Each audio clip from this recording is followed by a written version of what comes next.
One of our favorite sponsors is back with us, Sunset Lake CBD. Yeah. If you're looking for CBD that actually does what CBD is supposed to do, look no further than our friends over at Sunset Lake. Let me break it down. Break it down, Mel. They're sustainably farmed, meaning they avoid pesticides and use sustainable farming practices to preserve the land for future generations. 1. 2, farm to table. They ship the CBD products straight from their door in Vermont directly to your door wherever you're at. Now that's cool.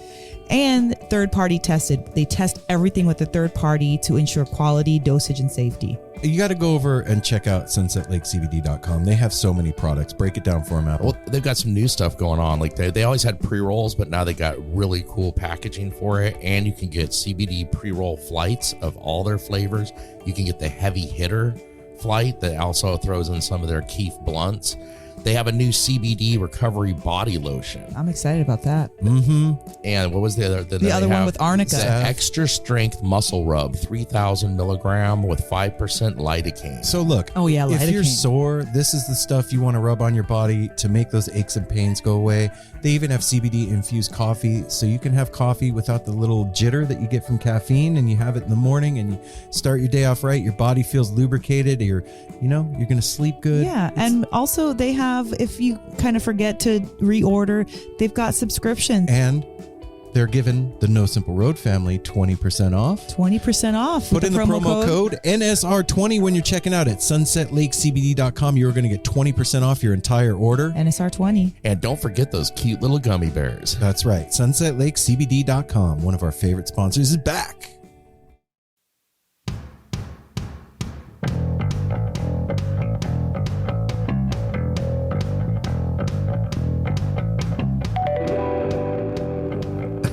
Hey, Apple. What's Apple. up? Let me get some of that Clier. Oh, I forgot we had that. Hold on. How's that? Is that better? Does my voice sound good now? Wow, that's a huge That's improvement. a huge improvement, right? In the world. It really is. Listen, everybody that's a singer or songwriter, every podcaster knows that minute when you're about to crack the mic or go on stage and you feel that tickle in your throat. That's a drag. Yeah. See, like that. You could panic, or you could get some of this Clier Don't panic. Throat 37. This stuff is amazing, you guys. It's a all-natural soothing throat spray, and it was created and tested by singers for singers and people that use their voice for a living. It's packed with organic, globally sourced ingredients that work to heal. There are no added chemicals, no numbing effects, no side effects at all. Just pure relief within 12 hours and a little bit of a bonus. It tastes really good. The second you get that tickle in the back of your throat, smooth it out with Throat 37. Just a few sprays and it stimulates fluid circulation, fights inflammation, and coats your throat. The result? Fast, long-term relief that allows you to keep on singing back-to-back recording sessions or talking for hours and hours on end like we do. Clier's vocal health products have been endorsed by the lead singers of bands like Twin Peaks and Giants in the Trees, as well as the cast of Moulin Rouge on Broadway. And like that, yeah. And now, No Simple Road family listeners get 10% off Throat 37 at clier.com/Throat 37 with the promo code SIMPLE. Simple. That's pretty simple. That is pretty simple. That's CLYOR.com/Throat 37 promo code SIMPLE. Pretty simple. Keep it simple. You could go around being bummed out that you can't smoke cannabis anymore. Which that'd be silly. Yeah, you could go around with aches and pains in your back and your legs and your arms and your head. But why would you? You wouldn't. This is what you do. You go to What? sunsetlakecbd.com and you hook yourself up with some premium flower or some gummies or tincture, or if you're one of those people that doesn't dig smoking too much and you really are one of those people that likes coffee like me, you can get premium dark roast Peruvian coffee infused with the most badass CBD on the planet. It's amazing. It really Everybody is. out there, just try it. Do it right now. So what you're going to do is you're going to go to sunsetlakecbd.com or at sunsetlakecbd on Instagram, and you're going to check this out. And guess what? They are hooking up the No Simple Road family with a discount. They are giving you 15% off when you use the promo code NSR15. NSR15. NSR15. Check that out. And you are going to be so happy because this stuff actually works. Unlike the stuff you get at the grocery store, the gas station, the pharmacy, or the dude down the street, this stuff was grown on a farm in Vermont that used to make milk for Ben & Jerry's and decided it wanted to do something good for the planet. And they hook their employees up with a living wage of $15 an hour. So these are people that care about the people that work for them and putting a product out that matters into the world. So go to sunsetlakecbd.com or Sunset Lake CBD on Instagram and put in the promo code NSR15 when you check out. NSR15, peeps. And take care of your body, man. Hola. What's up? Hola. Well, we just want to talk about one of our awesome longtime sponsors. Who are they? Shop Tour Bus. Hey, check that out. Right? Shop Tour Bus has the most amazing Grateful Dead inspired merch, t-shirts, hoodies, little kids clothes, stickers. I mean, they got all kinds of stuff. Socks, Tote bag. fanny Yeah. packs, like they're expanding. everything. They're doing everything they can to get their awesome merch on your back, on your hips, on your feet, wherever you want to sport them. And they've been a really amazing sponsor of No Simple Road. Yeah, man. And they're giving the No Simple Road family a little something, free shipping. When you put in the promo code No Simple Road when you're checking out, they will hook that shipment up with free shipping. Shipping. This thing is going to come to you in a hand-designed, intentionally, lovingly, and magically designed, one-of-a-kind box with a Grateful Dead lyric on the inside and a bootleg. Yeah, a bootleg. A real live cassette tape bootleg and a pencil to spool it with. So go to @ShopTourBus on Instagram or shoptourbus.com online and get More than you bargained for, man. No Simple Road is part of Osiris Media, and that is nothing to sneeze at. Osiris Media is your one-stop shop for connecting on a deeper level with the artists, musicians, and the people that inspire your lives. There are so many amazing podcasts on Osiris Media. Go check out Past, Present, Future Live. Check out Under the Scales with their new premium offering. Check out Eric Krasno Plus One. Check out O'Teal and Mike Fenoya doing Comes a Time. Check out No Simple Road. You know what? It's pretty rad being part of Osiris Media, and you guys should support the family. So go check them out, osirispod.com. Hey everyone, Chris Pandolfi from the infamous String Dusters here to let you know that my podcast, Inside the Musician's Brain, is back on the airwaves for Season 4, which means it's time once again to get deep with influential musicians from all across the musical landscape to really understand and translate the lessons of success, failure, inspiration, and hard work that are behind the music and the artists that we love. My guests this season include Rachel Price from Lake Street Dives, Sam Bush, Chris Wood, Chris Funk from The Decemberists, Lindsay Liu, MC Taylor from His Golden Messenger, and more. Check us out, and thanks for listening.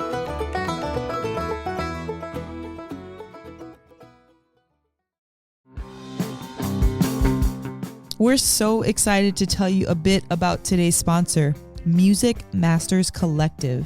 They are a nonprofit organization that produces unique music events, providing opportunities for fans and artists to meet and collaborate in an inspired and creative atmosphere. Music Masters Collective events give you the opportunity to learn from world-class musicians like O'Teal Burbridge, Steve Earle, Richard Thompson, former members of the band, the Milk Carton Kids, Nikki Glaspie, the Fab Four, and Sean Colvin, and so many more. At an event like the Milk Carton Kids Sad Song Summer Camp happening this July, you can expect immersive classes, evenings of entertainment, excellent food, and a space for a lucky group of folks to learn, co-write, workshop, and perform with like-minded peers, all with the guidance of Kenneth Pattengale, Joey Ryan, and some of their favorite songwriters. This all-inclusive week in the Catskill Mountains of upstate New York is guaranteed to be magical. Scholarships are available and spots are extremely limited, so visit www.sadsongsummercamp.com/simple to learn more. That's www.sadsongsummercamp.com/simple. Check it out.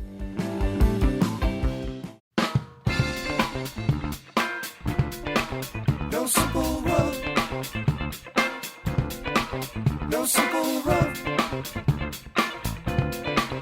No simple road. No simple road.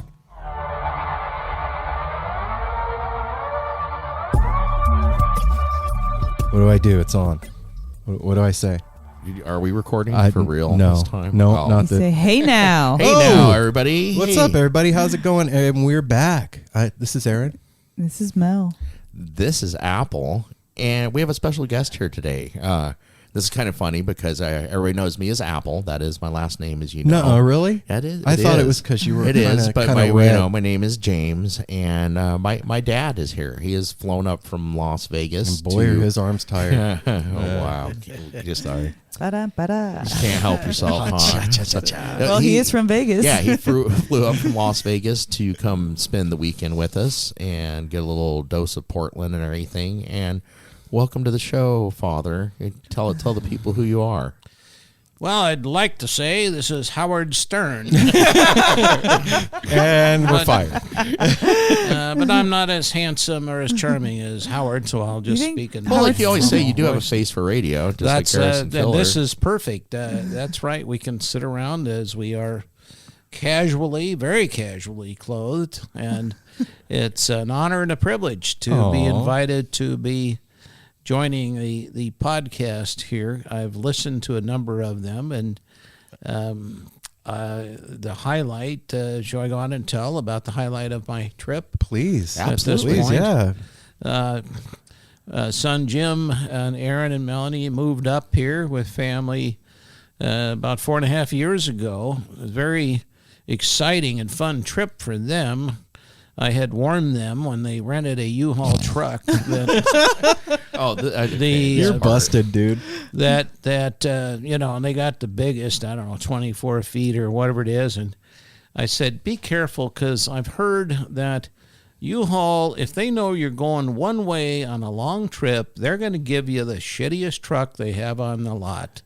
And guess what? We got the shittiest truck they had on the lot. I said, Jim, go down the night before, day before, just check it out and let them know you're wise to them. I want to look at the truck you're going to rent to us. But did he listen to his fatherly advice? Oh, No. Next, No, we turned it into an adventure. Oh. and it was. He kept that advice to himself, too. Yeah, he It did. makes he didn't tell a us shit. it makes a great story, though. If you'd paid attention to fatherly advice, I wouldn't have this fun story to tell. That's true. No. Well, me and Aaron would have had a luxurious 2 days in beautiful Barstow. downtown Barstow. Awesome. And they had to be towed there because they didn't even make it to Baker. If you know where Baker, California is, it's about 90 miles out of Las Vegas. And I It's get a between call. Vegas and nowhere. It was like going down the road feeling Feeling bad. horrible. Feeling shitty in the summer. Yeah, and I think the first call I got was, Dad, this truck won't go more than 25 miles an hour up the hill. Oh, shit. I remember that. Oh, my God. At one point, Aaron said, "Dude, the light's on." And I was like, "Oh, that's an idiot light. Don't pay attention. Just to cover it up, dude. It's fine. Just keep going. Just keep going."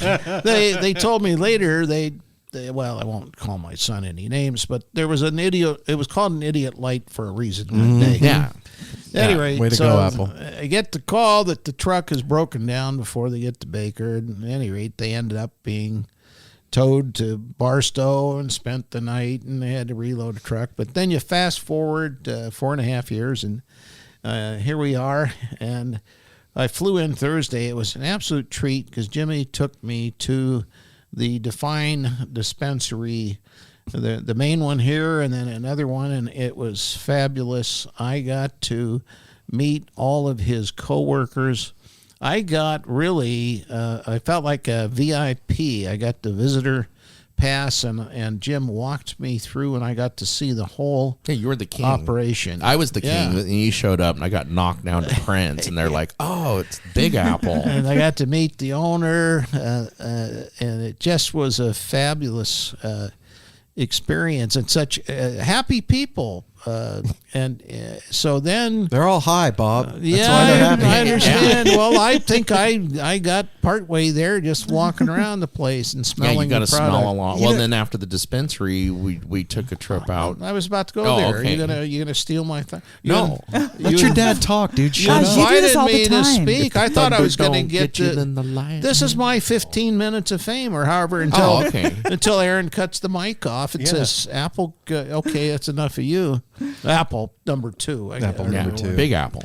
At any rate, so then Jimmy had never been to what they call the farm, which is about 45 minutes or so. Yeah, 45 minutes outside out of west. Portland. This is a fabulous trip. Growing up and living in Las Vegas, that's such a treat here. It is so green and beautiful. So we get out to what they call the farm, and it's the grow house, where they cure and I met the staff there, and talk about a dedicated, smart bunch of young people. And the plants, we walked into, what'd you call that, Jim? The first room where they're holding them. The bedroom. The veg room, where I didn't realize this. All the plants are grown inside. I'm in my late 70s, so I think about marijuana and plants. I think, oh yeah, hippies out growing it on a hillside outside, but nope. It's very scientific and very controlled. But the first thing that struck me was the smell, and it was just a wonderful smell. Walked in, the plants are just beautiful and so well tended. And I met with the young lady, Myra.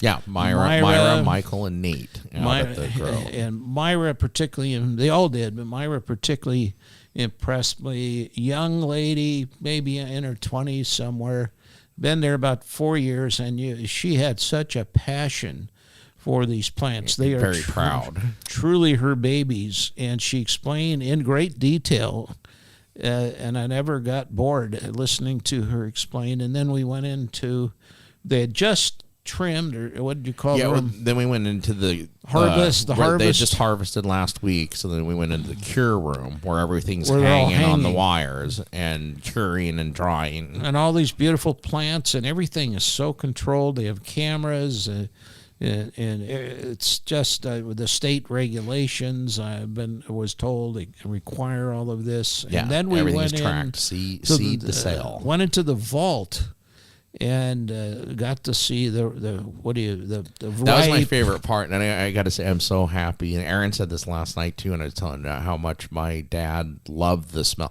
because a lot of times people, you either hate it or you love it. Oh, it's just A lot of people smell strong smelling weed and be like, "Oh, that smells like shit" or something. He loved the smell, and like after the third one, you're like, "Oh my, this is like," he got it. He was like, "This is like wine." I have to interject here. Yeah. So this is surreal for me. First of all, I've known Bob almost my whole life. Yeah, Like, since I since was you were- 12. You were 13. a trouble-making little kid. Yeah, I was a Yes, little he was. asshole. Yeah, that's a better way to put it. Let him say it, Bob. And- You don't have to. I didn't have to. So much mental energy was put into not letting you and Oh yeah, and hiding Apple's from our mom parents. know that we smoked weed, and it was this huge thing in our lives that like we didn't let our parents know it was. I mean, they knew, but Yeah. you know, It it was snuck a- it was a around, game Visine, that- yeah, gum, whatever. all those things. And now we're sitting here, and you're talking about how you went and to the grow, where they're growing weed, And how good and it how good it smelled. smelled, and how proud you are of Jim. It's a great moment. It made me so fucking love happy. It made me so proud for my dad to come up here and feel proud of me for That's seeing great. what I do and that I have a passion for myself. I'm just delighted because Jimmy, growing up in Las Vegas, he was born in California, but since he was about 6 years old, growing up in Las Vegas, and the dryness and some allergies and stuff, he couldn't wait to get out. And I could leave the planet tomorrow and know that Jimmy is where he belongs. Oh both man, both That's geographically, spiritually, and doing what he's doing, cultivating and selling and being involved in this whole industry. what a weird thing. Yeah, yeah, and it is. That No, is trip. yeah. It's cool to see you proud Yeah. of us. And I wasn't a total, like jerk anti. No. I tried pot. I think I told you guys earlier today when I was going to law school. We're going back to about 1973 when I was in California going to school, and a buddy of mine, smoked, and I knew that, and but I was kind of paranoid because it still was like a felony. Well, it was always the California. legal part of it. I remember that growing up. yeah. You're like, that's illegal. Well, yeah, and going to law school, I'm why thinking, it was Jesus, you got to work hard to. That's why. To privilege license, and at any rate, so Yeah. we went out, and my buddy and I and his wife and I tried a joint, and of course in 1970, we're talking 47 years ago, it was a whole different quality back then. I'm told, I understand it's a whole lot different today. Yeah, it's a lot stronger. It's a There you go. big Oh, I'm difference than how it used to be. I can only go back to the 80s, late 80s with it, but I can't really smoke the stuff now too much. I got to be really careful. Yeah, Because it's so powerful. Well, really in Vegas growing up, Concentrated. we mostly got around the holidays. We would get stuff would come in from Humboldt County. It was always just around the holidays, and it was quite expensive back Christmas then. bud. Yeah, Christmas holiday, but it was always like kind of Mexican compressed smuggled brickweed, so it wasn't that strong. Yeah, is that when it's they different was that when they nowadays. blended it with horse manure? That possibly could have Yeah, we happened. probably smoked a lot of horse shit. Sometimes it literally smelled like gasoline from being smuggled in gasoline tanks. You know what though? Getting back to growing up and all that, like it feels really good to know that you're proud of him. Yes. Oh, I'm very proud. Yeah. I tell people that if he weren't my son, I'd still want to be his friend. So That's how I feel about Jimmy, or That's Apple, as you guys call him. Oh, shucks. I'm over here blushing. Nobody He can is. see He's me. can't actually tell the pretty red. difference. You can't. You're usually that red. That's Ho, true. ho, ho. But yeah, and seeing the two of you, and it. I hate to be cliche, but the apple does not fall far from the tree. That's cliche. Somebody take a picture. It's Yeah. true. Of course. It Thanks. really. You're such a diva, Dad. You Is that- two. Take my picture. You two are I just more want to like. capture the moment. Of course, I want to try to get Apple in it too. you That'd be guys. cool. You guys are more alike than any father and son combo I've ever met. Really? Yeah. Okay. Well, thanks. yeah. That is that's a lovely compliment. Yeah. Thank you. It's a trip to watch. Like last night, everybody, we went out to dinner, and Thanks again, Bob, for Thank that you for dinner amazing last dinner. night. It was really you about killed me, but that's okay. It was touch and go there for a moment. yeah, it was. Tell him, Aaron. We went had Indian food, and it was a little spicy. A little. And Bob took a bite, and I physically saw the top of his head explode. yeah, And it brains felt like go all it. over the wall, and we had to scrape him out and put him back in his head. But yeah, watching you guys at dinner last night, it's the same person. It's it's the same person. It's cute to see, and it's like it helps you really understand. It helps me to understand Apple even more. Like seeing you together and seeing how your relationship and like seeing where he gets the sweet qualities and where he get like a lot of and things weird and little quirks. yeah, and the drinking quirks. habits. Yeah, it's Oh yeah. it puts the puzzle yeah. pieces together.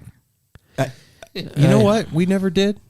We never said. We what never we're- said who's on the show this week, dude. Yeah, we just kind of got We into we steamrolled. Yeah. As usual, there's a lot going on or anything, but this week we do have amazing guests that we talked to. This week we had the Travers Brothership. You guys, just take. I know that every time we have a musical guest on, I'm like, go listen to it. You're gonna Well, love that's it. why we also do it, That so you is- guys can. Yeah. Love it because we all love Yeah. music. But check this out, man.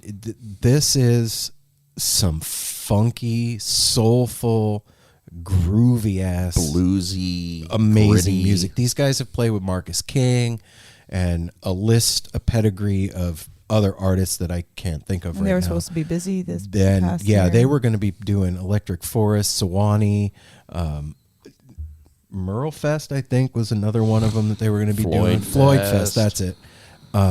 Yeah, man, this band is incredible, and there's a lot of bands that we hadn't heard of until we started the show that become part of our listening lexicon here in the house. And Travers Brothership is one of those bands that when I first found out about them and introduced them to everybody, I would come out on the porch and Apple would be listening to them or Mel would be listening to them. Like they've been on pretty much nonstop around this house since we had them on.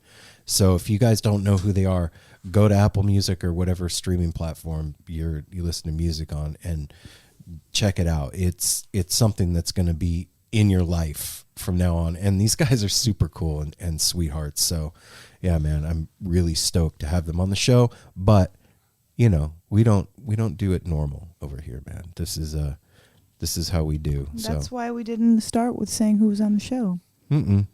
Yeah, we get to that. Like, we'll get there. Yeah, we'll get there sooner. Well, and also that this was great. We told them after you listen to this, I invited them back in the near future. Can't wait to see them live and meet them, give hugs. We had half the band. Yeah.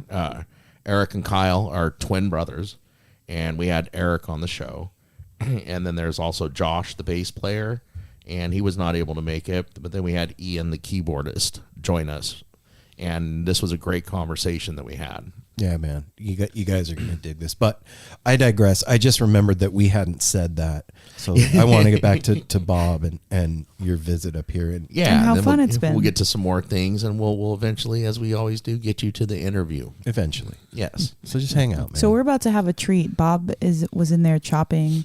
So. What were you making? What were you making, Bob? Well, we're just getting ready to grill some ribeyes, but of course you got to chop up the rosemary and the garlic and marinate them for an appropriate period of time. And then I had to chop up some tomatoes with some garlic and salt and pepper and olive oil. And I'm a slow cook. I would starve to death if I ever opened a restaurant because it takes me so long. Yeah. Well, that's something that we definitely have in common too. I am a foodie, and Oh, really? the last few days seeing Aaron and Melanie just constantly kind of either smiling or giggling, like just kind of shaking their head, giggling, like that's where he gets it from. Yeah. Well, also We are because we just foodies. had that Mary Swick and Kate Wind on the show. Oh, last and week, yeah. it was just our last episode. So if you guys listened, you'll know what I'm talking about when they mentioned that food was in Apple's chart, and In it my was astrology a very reading. strong Yeah. and also plants. So that is one of the reasons why I've been like, now seeing Bob here, and then kind of like after that reading, it was like, wow, this has really come together in a strong way. Oh, and I forgot about the plants thing too. And that was like Yeah. today. That was so. For today we did a little outing. Yeah. We've been having fun and we've been eating good. And today we did a little outing. We all went over to Cornell Farms, which is an awesome nursery right down the street, because me and my dad both wanted to get Mel something for her birthday, and It's Mel's she has birthday been month. beautifying this house for months now with plants everywhere. I mean, we had a couple plants like 6-8 months ago. Mel would kill every plant that came into the house. And really, the stronger word was I would ignore the plants. That's I didn't kill them. I really just ignored them, and that's how they died. So it wasn't straight like up neglect. yeah, it wasn't misuse. It wasn't overwatering. It was like, oh my God, this plant hasn't been watered since April. before I bought it. It's next year. So when I moved here, I was all excited, and it's green. It's hard not to be inspired by all the growth here and all the beauty. So I had been, I'll pick up a plant here and there when I come home from work once a week.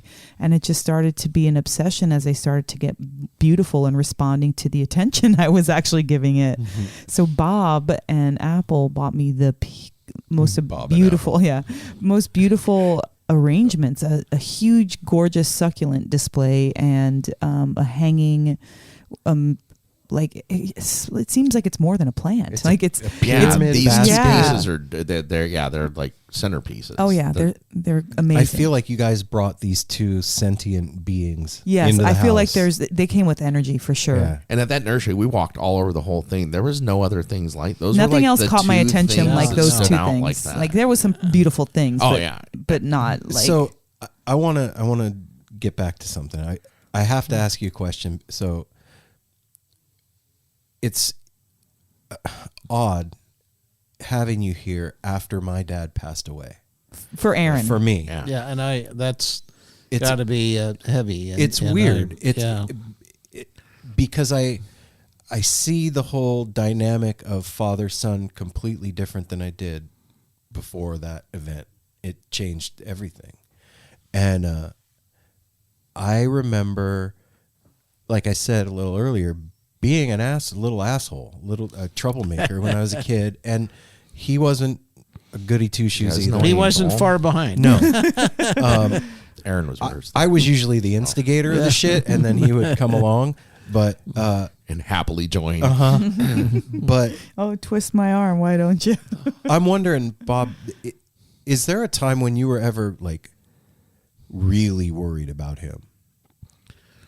Oh, yeah, very much so. And it was very much my fault, because when Jim was about 13 years old, thereabouts, I separated from his mom, and we had been married for about 20 years or close, and it's never easy on kids. Not easy on parents, but it's worse on the kids, and Especially at 13. Yeah, and when you're ready to hate everyone. And his sister was 17, 18, and I put Jim through that. And in fact, now we can sit and joke about it and hug each other. It wasn't as much fun back then, but we were sitting here the other night, and your nephew, Ryder, who Jimmy says reminds him so much of himself, is smoking a pipe. And that reminded me when I smoked a pipe. Well, the point of the story is Jim was so pissed off at me as I was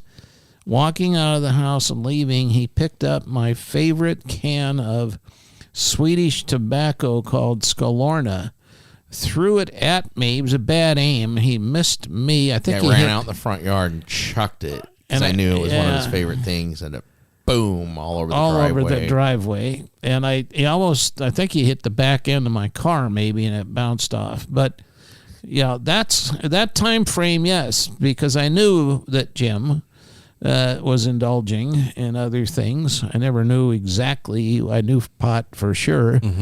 And I'm not proud of myself. I wasn't the greatest father back then. I was focused on myself. No, which I think a lot of men are when they do that. And the wonderful thing to do, because we definitely had tumultuous relationship then, but as I got older, especially before I even got out of high school, once I had like a first love and then fell out of love and got mad at her and hated her, went through all this. Then I was growing up and I realized that mom and dads, everybody, they're fall people in and out, and there is falling in and out of love, and people do things, and so that made it easier. And then I started to work for you in high school a little still, and I mean it got better pretty quickly. Sometimes you even showed up for work. Yeah, sometimes I did. Yeah. Do you remember the time frame? I used to joke that. Oh, yeah, I remember a couple times you had to, when I was living with Billy, you had to come up and bang on the window, like, are you coming to work or not? Well, I used to joke when he was supposed to be going to school, I spent more time in school than he did trying to. Yeah, I remember. But thankfully, all of that is behind over us. and behind us, and now we can sit and have shits and giggles about it, which is great. That is great. It is good.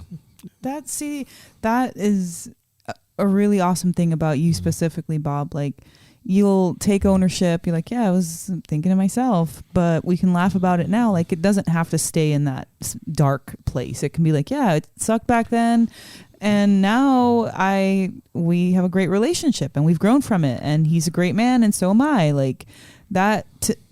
Right there, not a lot of people get that, especially as adults in your life. Not a lot of people get that healing, that acknowledgement.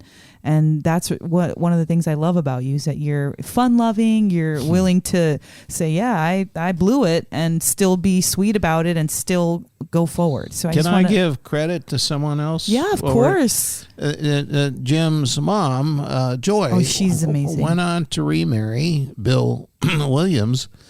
And Bill was a fireman pretty high up in Las Vegas Fire Department at the time. He ultimately retired, and they moved to Raymond, California, and bought some property. But the reason I'm ever thankful for Bill, because there was a time frame when Jim was still having issues with substance abuse, and Bill came in and came to his rescue, so to speak, and was an influence that somehow I could not be, and helped Jim work through that. So I am ever grateful to Bill that he stepped in and became like a substitute dad, and somehow had, and I think he had some issues with his own kids, but he had the ability to get Jimmy's attention and help.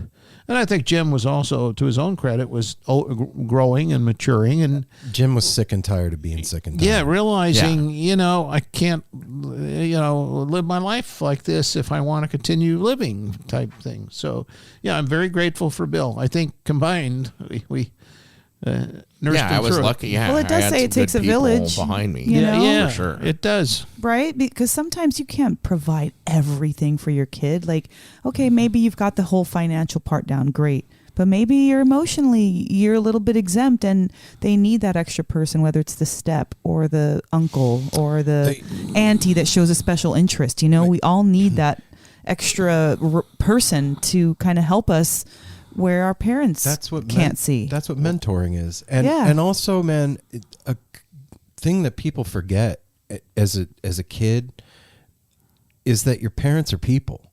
Yeah. They're just people. And a lot of us aren't even grown up. Mm-hmm. Like a while back, here's a funny story for you guys. Like, there was a tree that fell at the end of our street. And Mel was leaving for work. It was like 5:00 in the morning. It's all dark out in winter time. And she calls me and she's like, Aaron, there's a tree blocking the street. I'm going to have to call an Uber to get to work because I can't drive past the tree. I'm coming home and I call an Uber. She's like, you're going to have to take care of getting the city or somebody out here to fix this tree. Like, nobody's up. It's 5:00 in the morning. And I hung up the phone with her and I'm like, where's the adult? I need somebody to handle this. Where's the grown-up? I need a grown-up here. And I'm What like, do I fuck, do? I'm 47 years old. Shit, I'm the grown-up. I have to handle this. Qualified. And so that's something that people forget, man, is that your parents are just fucking people, and they're trying to figure it out just like you are. Yeah. And there's no rule book to being a mom and dad. And we have outrageous expectations for our parents to be everything. And then also, like, my parents were divorced too when I was 4. And they were never married. They split up when I was 4. And to expect people that aren't getting along or don't love each other to stay together just because I don't know. As a kid, I get it. I was that kid. But now that I'm older, like, that's definitely not how I feel now.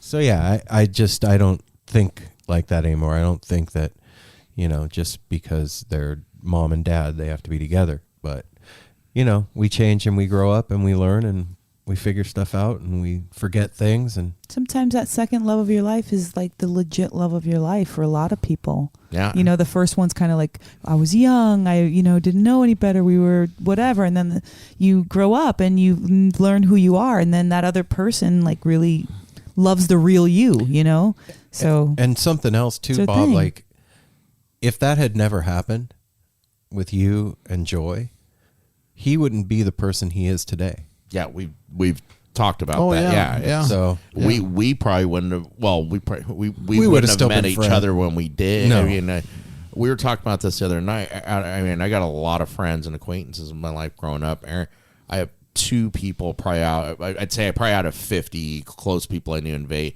whose parents stayed together. Where's Vay? In Vegas. Today, Vay. Yeah, you vayed. It was vague. I was being vague. But I mean, it is very common in the late 70s and into the 80s for parents to get divorced. It's still common. Yeah. Divorce is common. Yeah, yeah. So it is. It's gotta feel good though, Bob. Like, because I'm a dad, and I understand. Yeah.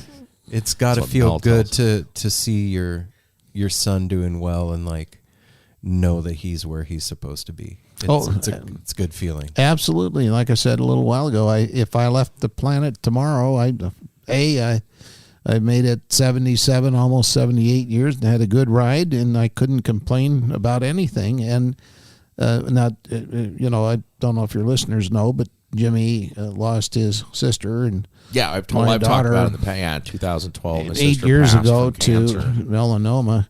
One other comment, if I may, is life is such a journey, and I think one thing is it's never over.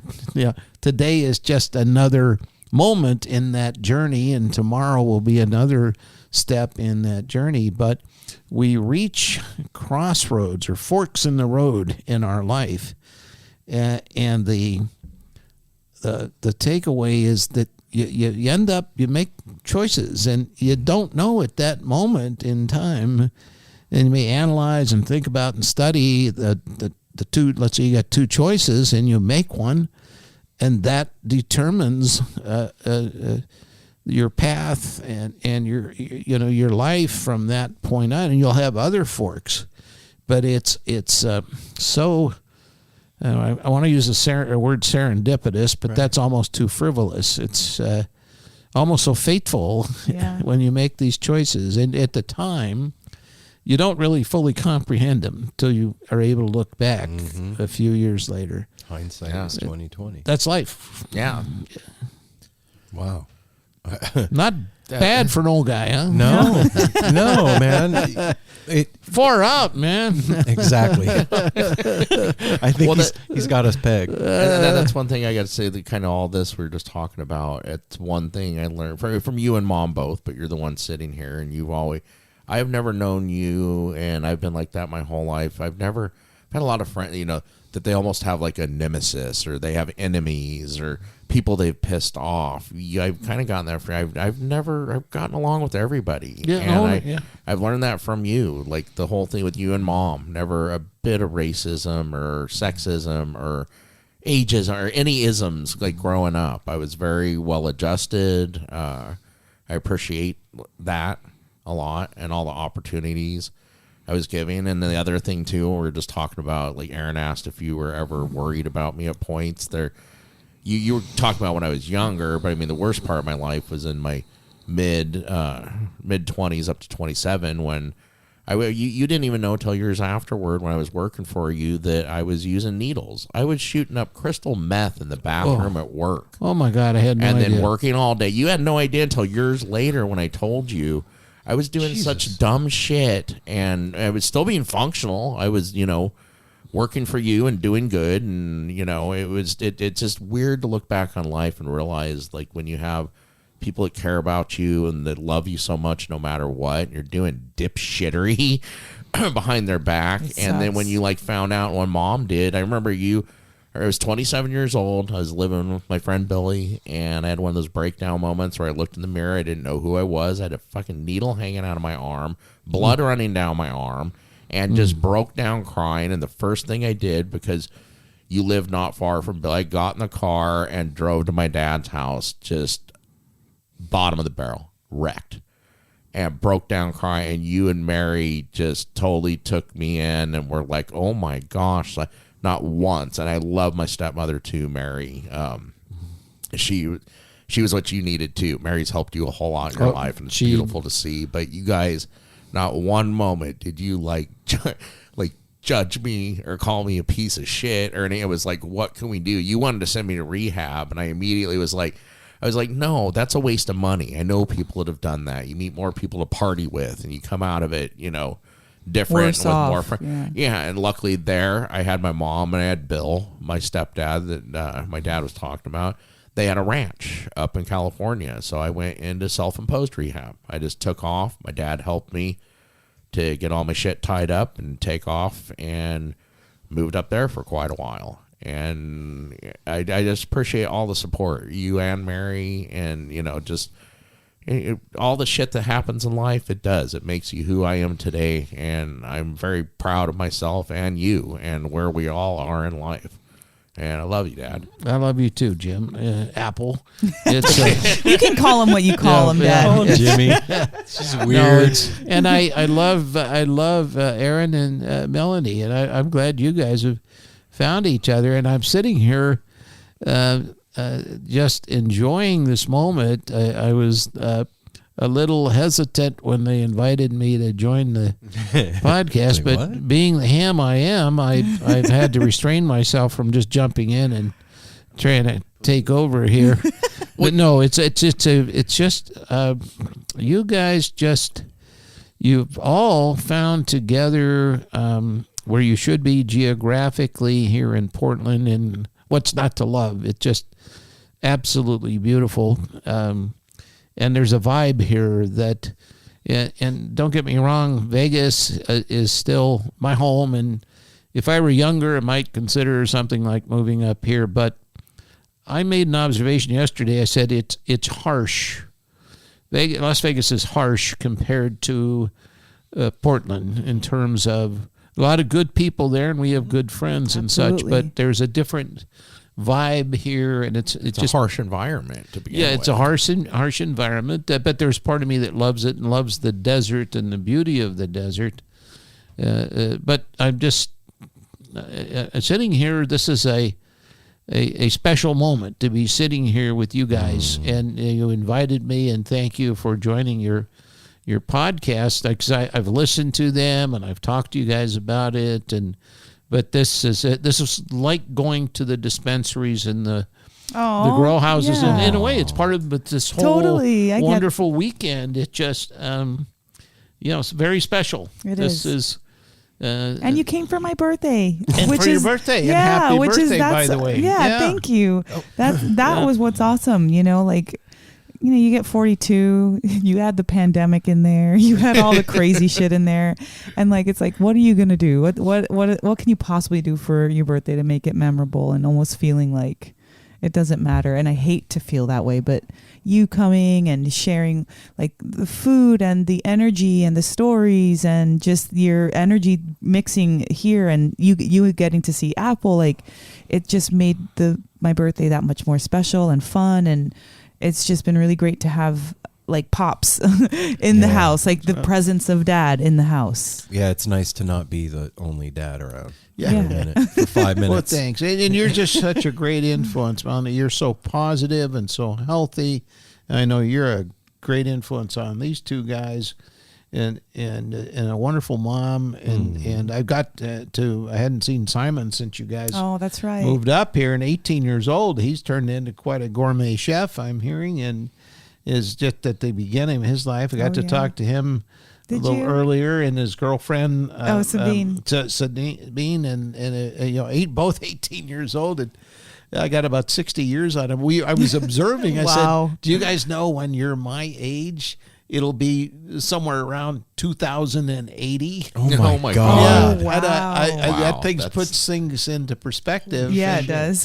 Thankfully, I still have all my faculties, and you do. Yeah, we were you talking do. about that yesterday. And I love talking to kids like them because they're just starting out. Absolutely. And what a crazy world we have left. It's nuts for them. It is nuts. Well, and Simon mentioned to me the other day, he was like, Mom, I don't think I was able to appreciate it when I was younger, spending all that time with Grandpa. He's like, but I would have loved to have that time right now, because now I would remember, and now I would know how special it was, Oh yeah. So it's nice to have that that Grandpa energy around to because like I said, he just was it was in his mind earlier in the week.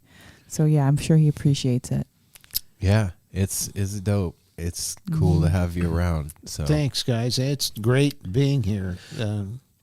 Well, I think it took a while for you to come up and visit, but I think you've already said it now that you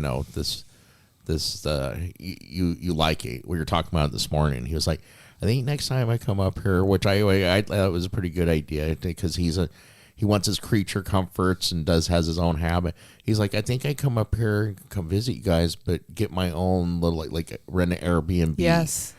To where he was completely comfortable and stuff Yeah. like that, No, and then no. have me come hang out with him, and then come over here. Not and do that a I'm whole thing. uncomfortable here. No, I just know. We know what We you mean, get it. Bob. We're Yeah, all in fact, adults. I almost feel bad with you saying that, because you've been such gracious hosts. I mean, we get it. Some people Mary and I, early on, we've been married 35 years. Early on, we went back for a reunion, like a law school reunion, and stayed with one of the guys who was my best friend in law school.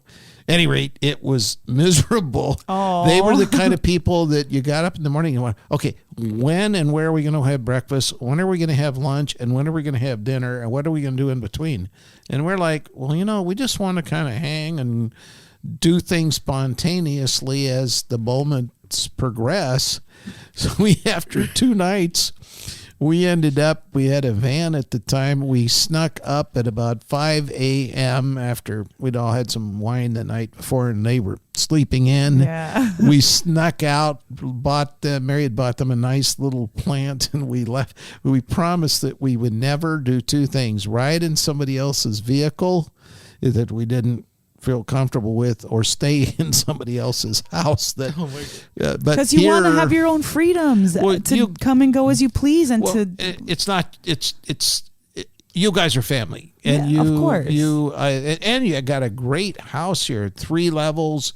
And it's, I told you, the guest bedroom is 5 times the size of any hotel room. So, yeah, you could get a little more comfortable fold-out couch. But well, that was necessity. And actually, the couch, how did the couch even happen? The couch was when we very first moved here. It materialized in the middle of our remember where it came I from. think I know where exactly it came from. Court Furniture, and we needed something because somebody was going to spend the night. We had nothing. We had no money, and we didn't nothing. So we just bought that. It was like, and the chair came with it or something like that. Like it was like some deal. Dude, so stuff just appears in this house all the time. Well, we're I all don't like know. that when we're young. And Of course. Then the second night, Jimmy says, well, the futon's more comfortable. So why didn't you tell me that last night? You forgot. It In my depends- defense, I told you the forgot. options. You didn't No, probably hear them all. Anyway, Yeah. it's wonderful. No, having it's been you here, great. Bob. Yeah. Thank you. Yeah, Thank you so I much. brought the son with me. Yeah, Yes, you We got did. to see Yeah. the sun for We had 5 minutes in beautiful weather. Portland. It is October. You've got to see kind of you got to see the array of weather. It was nice and sunny, and then this morning was cold and rainy. Yeah, and Portland then it showed you broke, all the way up and its it- skirt. Yeah. Yeah, he went out with, he got the whole layer thing. Like start off the day with 3 layers, then you take one off, take another off, and then and then in the afternoon, then you start putting them back on. And this was a wonderful visit and a great day today too. Again, So we're going to do the business. We're gonna get you Time for the to business? the interview because we love you guys and because we got to eat too. We yeah, have lots of things got to do. some cooking to do and stuff. The first thing I want to say is patreon.com/No Simple Road. You guys, that is how No Simple Road stays afloat, man. That's how we pay for the hosting and Put the gas in the tank. Gas in the wheels tank. on the bus. That's right. They go round and round, Apple. We have 2 new ones. 2. Do we? Yeah, yes, we do. Okay. I only know about 1. You're All going to right. surprise me. I'm going to say thank you to Ian, and Mel's going to say thank you to... Kate Wind. Oh, shit. It's a 5-star, and it's the title is Wonderful Group. That's not Patreon. Oh, I'm sorry. talking about Patreon. Oh, I was excited about our reviews. I got excited our too. 5-star reviews. Sorry, Okay, I'm gonna back up. You gotta be Sorry, let's reminding back her, up. Craig. Doot, She'd be doot, doot, doot, forgetting. All right. guys, I got ahead of ourselves. Ian, thank you. Thank you for Ian, signing thank up on you, Ian. Patreon. And to everybody that signed up on Patreon, I appreciate you guys. And I want to tell you about something. For all of our Patreon Chan donators out there, You should never do it before we do it. is what it's my- happening. No Simple Road is starting a book club. And it's with me and Mike Brancatelli from the Micadelic podcast. And Mike and I are going to do this book club. We have not landed on what book we're going to read yet, but this is going to be for our Patreon subscribers. We're going to do a live Zoom call. I'm not sure. We haven't fleshed that out yet. Maybe twice a month, and discuss the book. And so that is a little added bonus for you guys that sign up on Patreon. And also, the $1 to the $20 tier, you get 10% off No Simple Road merchandise, and $20 and above, you guys get 25% off No Simple Road merchandise. And that's patreon.com/No Simple Road. Go check it out. And also, www.nosimpleroad.com has the freshest newest, most awesome No Simple Road merchandise up on the web store. With that incredible new logo that Aaron spent all that time creating. Put his heart and soul into that shit. That is the graphic representation of how my heart feels when I think about No Simple Road and I think about the No Simple Road family. So if you want to wear a little bit of that love on your body somewhere, go to Wear love on your body. Yeah. Wow. All right. Far out, Bob. Go to NoSimpleRoad.com and check it out. Also, if you want to do something for the show that doesn't cost anybody anything, except for you, maybe a couple little finger movements, you can leave us a 5-star review on Apple Podcasts. That's what Mel was talking Mel. about a few minutes ago. Mel, do we where have we any- have 2 new ones, and Okay, that I was she's going going to to tell ask, us do we about. have any new ones this week, We have Melanie? 2 new ones. Yay. One of them is from Kate Wind, and the title is Wonderful Group. Sorry, I got ahead of myself there. It's earlier. okay. What a wonderful group of people coming together to share their insight, outlook, and experiences in life. She has a prayer hands. Thank you for allowing me to be part of your story. Aw, we love you, Kate. Aw. Thank you. And sending you all the love is the title, and it's a really long. I don't know what this word is. Let me see it. Let me see what this looks like, and I'll try and sound it out. The second review this week is from HFK Figs da da da da da da da da. Yeah, there. Exactly. But anyway, this one is sending you all the love. Just wanted to echo how wonderful listening to this show is.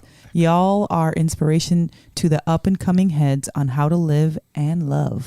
Namaste. Okay. Second pair of prayer hands. Check this out. That's huge. That is a big deal, what that person said. Yes. Think about that for a minute, man. Like, I know for me, coming up in the Grateful Dead scene in the late 80s and early 90s, I would have fucking loved to have had somebody that would hit me up to what's going on. Yeah. Instead of having to just figure it out on my own. And so if we are that, or since we are that to you guys out there, To some people, absolutely. I appreciate that. Me and, too. And I love you guys, man. And that's huge. That is It's like somebody holding their phone light on when you're walking in the woods in the dark. That's a sweet thing to do, and it's helpful. that is a supremely high compliment, high quality. And observation. Jesus Christ. So thank you. High praise. High Thanks. praise. Thank And you, Apple. yes, thank you, Kate, and thank you, the letters. So the of point to alphabet. all that, Michigas, Da-da-da-da-da. was please leave us a review on Apple Yeah. Podcasts so that next week on the show we can read We can be another all one. happy. And get the Yeah. warm and fuzzies. And here's the deal. When you guys do that, what happens is the Apple Podcast algorithm, however it does what it does, it recommends the show to other heads. So it's a way for you guys to Spread the love. covertly spread the mycelial network of No Simple Road out into the universe. And Be a super spreader of No Simple Road podcast. so super spread something good. yeah. All right. So anyway, we're going to get you to the interview. Are we ready? We're ready. Yeah, I'm ready. Are you I think ready, we're all Bob? ready. Are you ready, Ready Bob? for the interview? Already, All right, rock and here we roll. go. Do you have All right. anything else you want? Anyone? Yeah, any last goodbye little- or Parting last wisdom? little thing? Leave it on a high note, which we are right now. Yeah. Good. Far out. Perfect. Leave it on a high note. All Without further ado, the No Simple Road crew gives you Travers Brothership. Here works a dependable individual, becoming blind and weak, just trying to make ends meet. Twilight claustrophobia, the time card's got a hold of ya. You're caught up in the game, and it's such a shame. I hope you don't find me working overtime in the factory.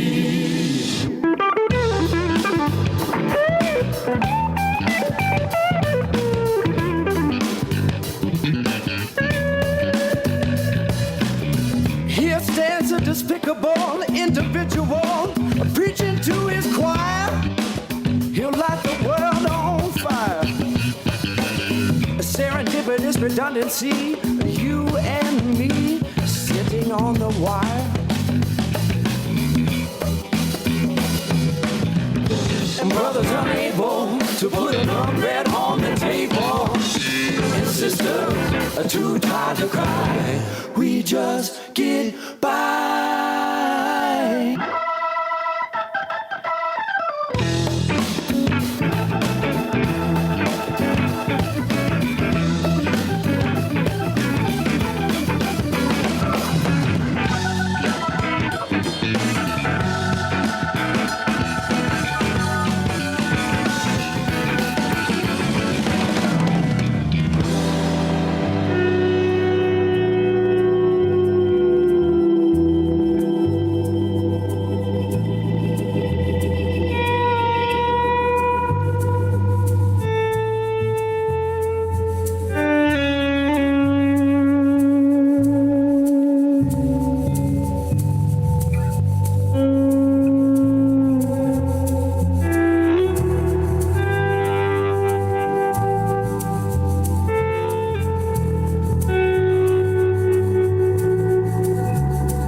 residual individuals knocking on the door, wanting a little bit more. Twilight claustrophobia, the time card's got a hold of you. You're caught up in the game, and it's such a shame. I hope you don't find me cutting down the olive tree. Take That's two like- and yeah. go. What's up, man? How you doing? Welcome to No Simple Road, brother. Adam's Hey, our what's son-in-law, up, so that's no Aaron? big deal. All right. I'm gonna let everybody else introduce themselves to you, so you know who you're talking to, Eric. This is Mel. Welcome to the show. Hello, Mel.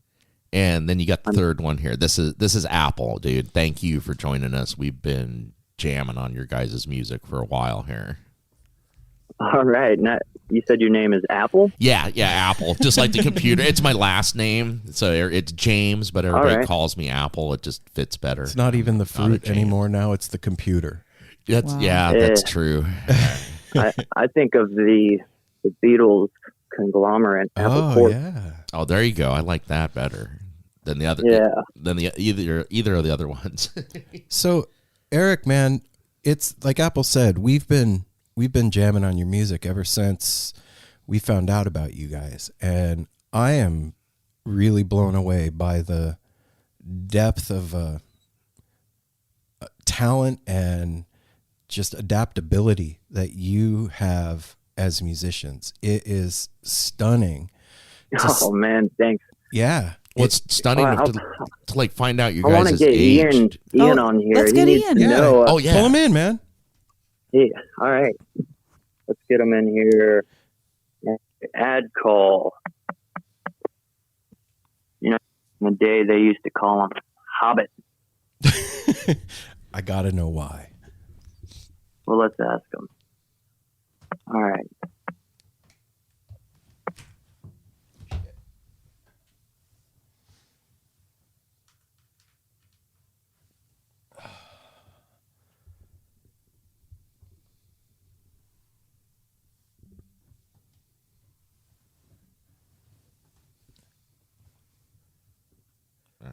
My headphones came Yo. unplugged. Oh, there we go. Hello. Hello.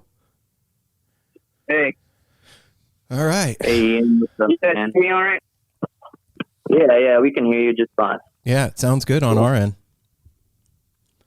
Let's do a take 3. Since we're all here, fuck it.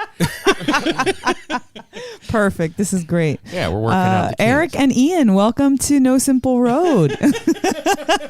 Mel and Aaron and Apple. Aaron, Mel, and Apple. Yep. Guys, I was just saying, Ian, to Eric that like ever since we found out about you guys, we've been listening to you pretty much nonstop. And to me, the thing that stands out with you guys is the depth of musicianship and adaptability, and just for young guys. I mean, I'm in my late 40s, and so you're young guys to me. Yeah, but- you're still a young guy. yeah. Yeah. Thanks, Yeah, man. he tries to make himself sound like this old grandpa. I mean, he is a I grandpa. am a grandpa. But you're not that old, babe. But it blows my mind, man. Like, to be that talented and to have that depth of soul in the music. You guys sound like you've been together for like 30 years. Yeah. And you're not even 30 yet. You guys got a deep, tight sound. And it's, oh man, we have dance party out front all the time listening to your guys' stuff. It's just so groovy, psychedelic, and it's deep.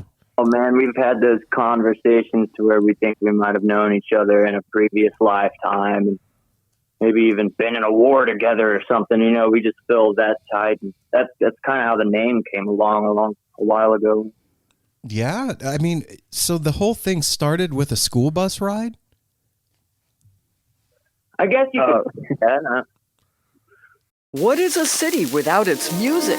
The legacy of the New York Philharmonic is incredible. Nearly 2 centuries of history. That's a lot of music and a lot of stories. I was sitting on stage for the very first time thinking, I can't quite believe this is happening.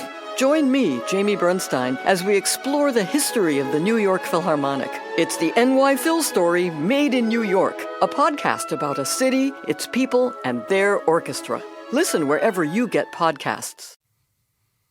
Ian, did you have a birthday party and ended up at my house one time? That's when I first... I'll tell the story. Yeah. My version of events, how they may or may not have happened, but at least how I remember it happening is I was in band class a year younger than the Travers guys, and wanted to start this. Hurricane came in and like it displaced a bunch of kids from Louisiana, and they joined our school system. This guy named Hayden, and he and I and this other dude named Jack were going to start a band, and I just wanted to be the drummer, of course. And Jack had a drum set at his house, like his stepdad's drum set or something. We went over there for the inaugural rehearsal, and we're trying to play Led Zeppelin's Black Dog. And I've never played the drums before in my life, and I'm just totally not getting it at all. And they were like, well, we know somebody who could maybe show you how to play a little better, and took me to Eric. Oh, wow. And Eric and Kyle had a jam room at their house. And Jack's dad was friends with Eric and Kyle's dad. So that was the connection there. And we, rather than spending the night at Jack's house, I wound up spending the night at Eric and Kyle's house and jamming and having a really good time. Wow. And then a couple weeks later, they were like on my bus on the way home from school one day, because they had just moved into my neighborhood. What? That's a trip, man. That was meant to be. Meant to be. Totally meant to be. We all skateboarded. We used to bomb the hill like half a mile. Kyle and I, we would just sit on our skateboards and drive it down until they started realizing like, hey, it's cool to let those kids off at their stop. Oh yeah, that was a big deal. You can't get off at anybody else's stop. Oh yeah. Yeah. So I mean, you say that you've had those conversations that you guys maybe had known each other in another life. I know that like there's certain people that I've met that the minute we shake hands or give each other a hug, there's a connection that transcends normal just meeting somebody. And it's really unique to have a group of people that come together like that not only feel that way, but click musically to boot. You know what I mean? Like, how do you guys manage that as far as like the connection that you have as human beings and then playing music? Was it a surprise that the connection also was a musical one and not just a personal one? Oh, I think our musical connection is sort of tailored to fit. Like we're tailored to fit each other in that we've all learned to play together kind of like at the same time through experiencing it with each other. And we've learned from each other and swapped instruments around and stuff like that. So I think our cohesion just comes from that. Well, Ian family took me to my first music festival. I was blown away. What was the first music festival? The Smile Fest. Okay. Yeah, they don't do it anymore. Yeah. Who played at Smile It Fest? was, they changed it to Asheville Music Jamboree, and then I don't think they even do that anymore. Yeah, they ain't doing shit right now. Yeah. Well, Yeah. not right now, anymore. I don't know what anymore is anymore. Right. Bro, They did like so. I was sucked into that. you guys, man. What are you guys doing anymore? Yeah. Yeah. What's up, guys?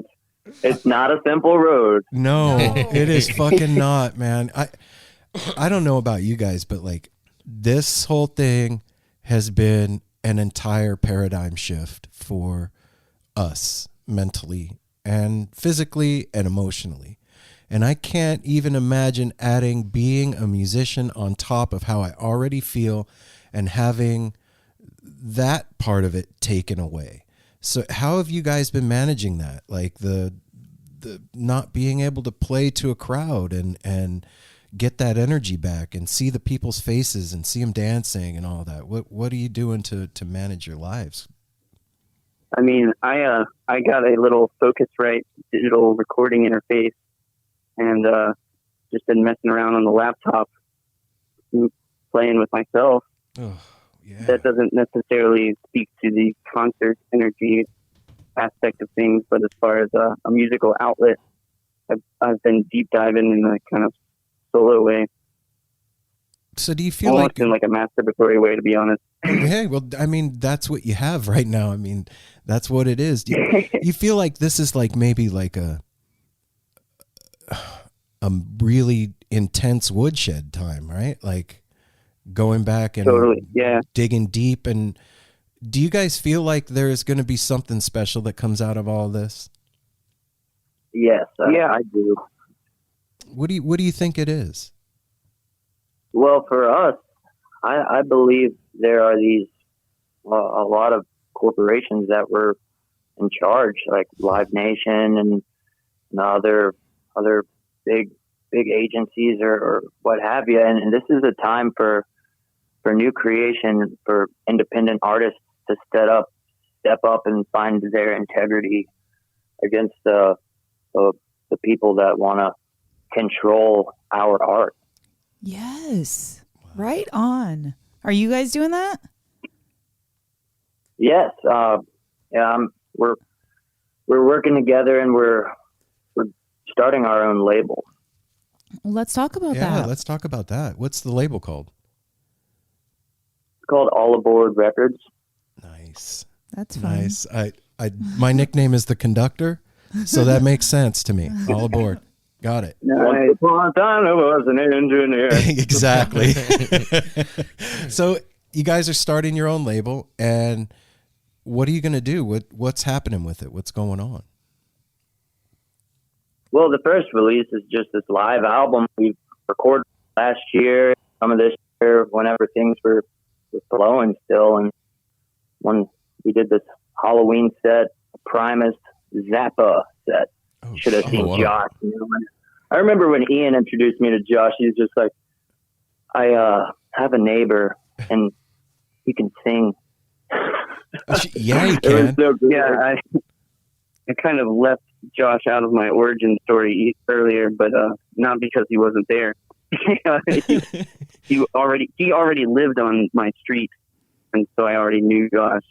And he would actually like be standing at the bus stop, like singing to bide the time when we were kids. Really? Yeah. Okay. I mean, it sounds kind of silly. Like, it sounds almost too picturesque, but we were seriously standing down there in the cold, like kicking rocks and listening to Josh sing a cappella.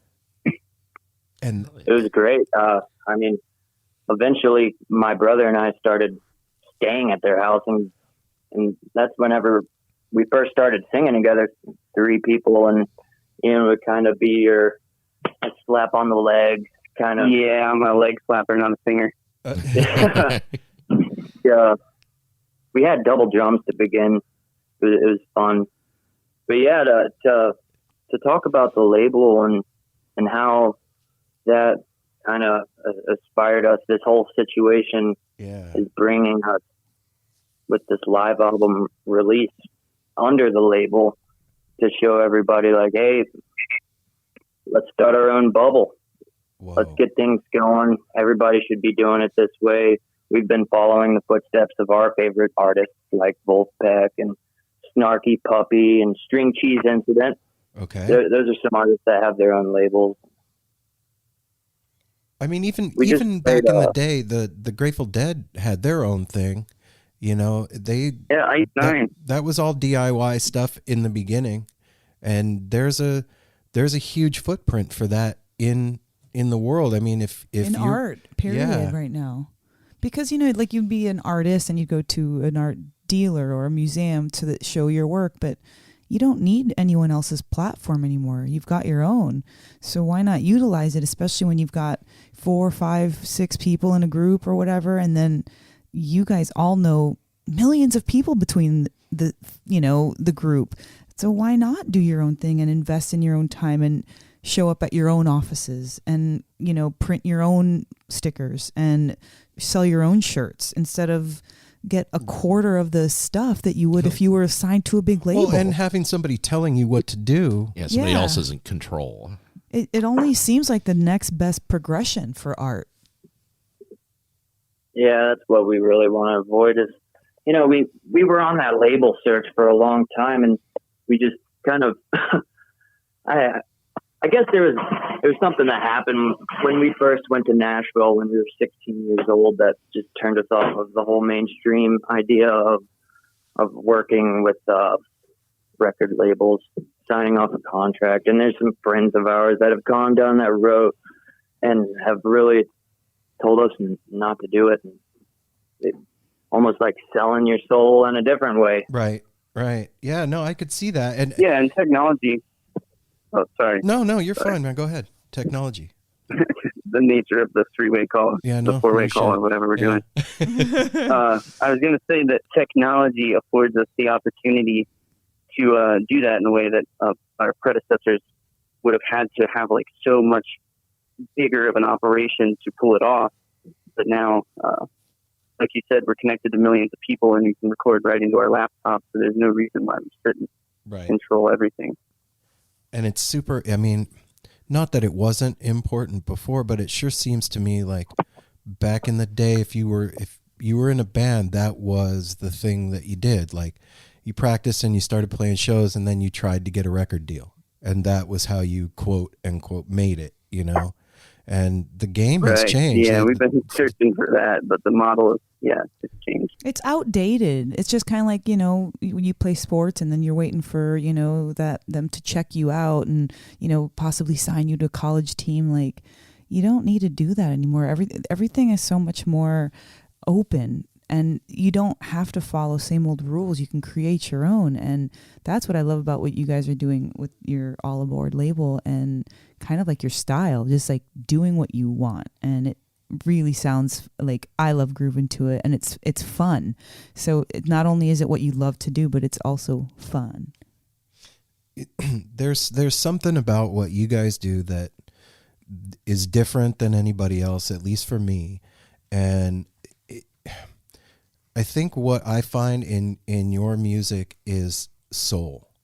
There's a soul to it that is unique and wholly you, and it really comes through in the sound.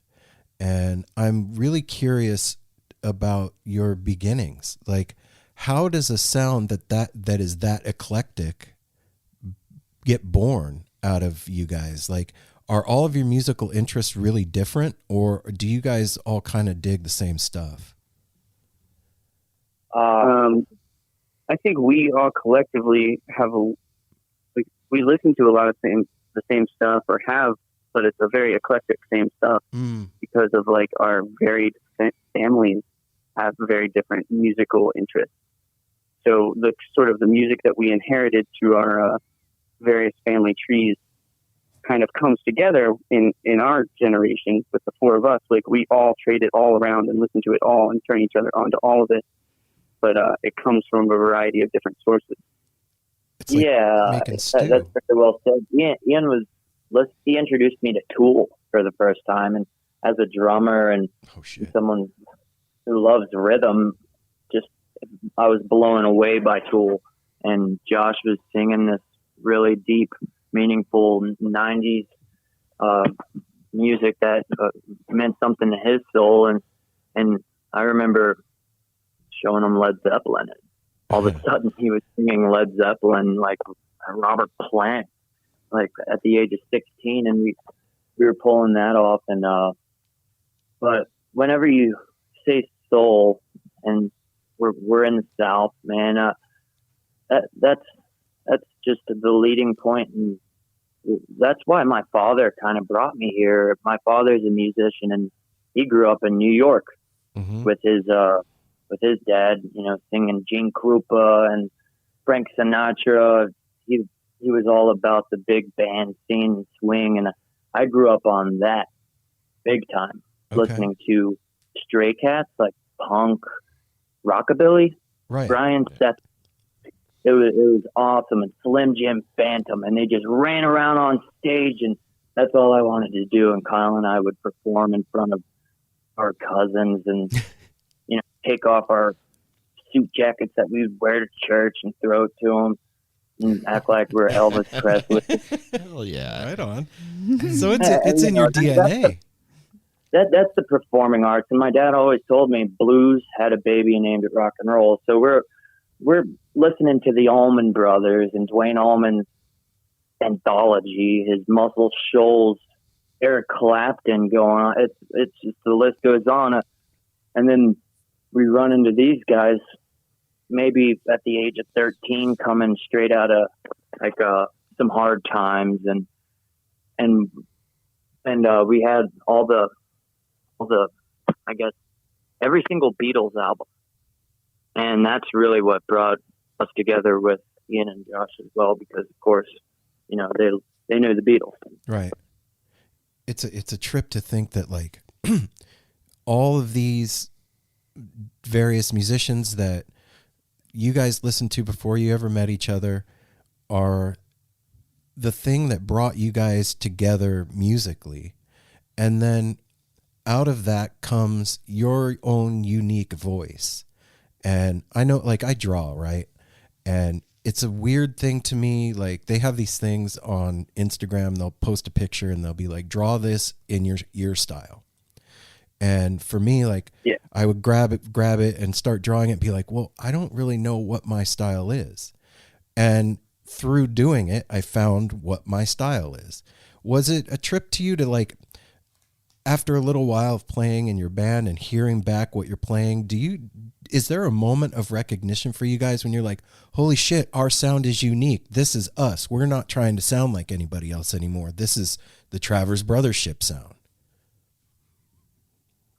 Yeah, to some degree, but I like to imagine that the search continues. Oh, It shit. continues constantly. There's so many influences. Lately, it's for me. I'm on this Graham Parsons route, and then my brother's like, dude, listen to Jason Isbell, Southeastern, and I'm listening to that, and Lucas Nelson, and trying to establish my own songwriting pace with the acoustic guitar, all at the same time that Josh just has this new like spaceship pedal board doing these loops that sound like Phil Lesh on all the drugs, And then Ian playing in 7/4, and Josh is bringing definitely some more progressive stuff to the table right now, and really, a lot of more jammy and instrumental. You just said something. But it's really fun and it's really beautiful music. You just said something a lot of time. that I want to dig into a little bit. You said Phil Lesh on all the drugs.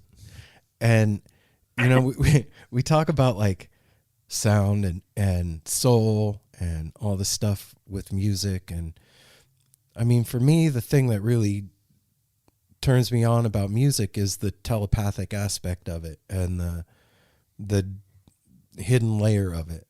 But I didn't find out about that until I did psychedelics. And there was, some one or two really seminal trips that I had that informed my personality now as an adult, even back when I was a kid. Can you remember any trips for you guys like that like were moments that you had where you like, oh shit, this music thing is a lot bigger than I thought? The first time we went to Colorado, that was fun. That was a good trip.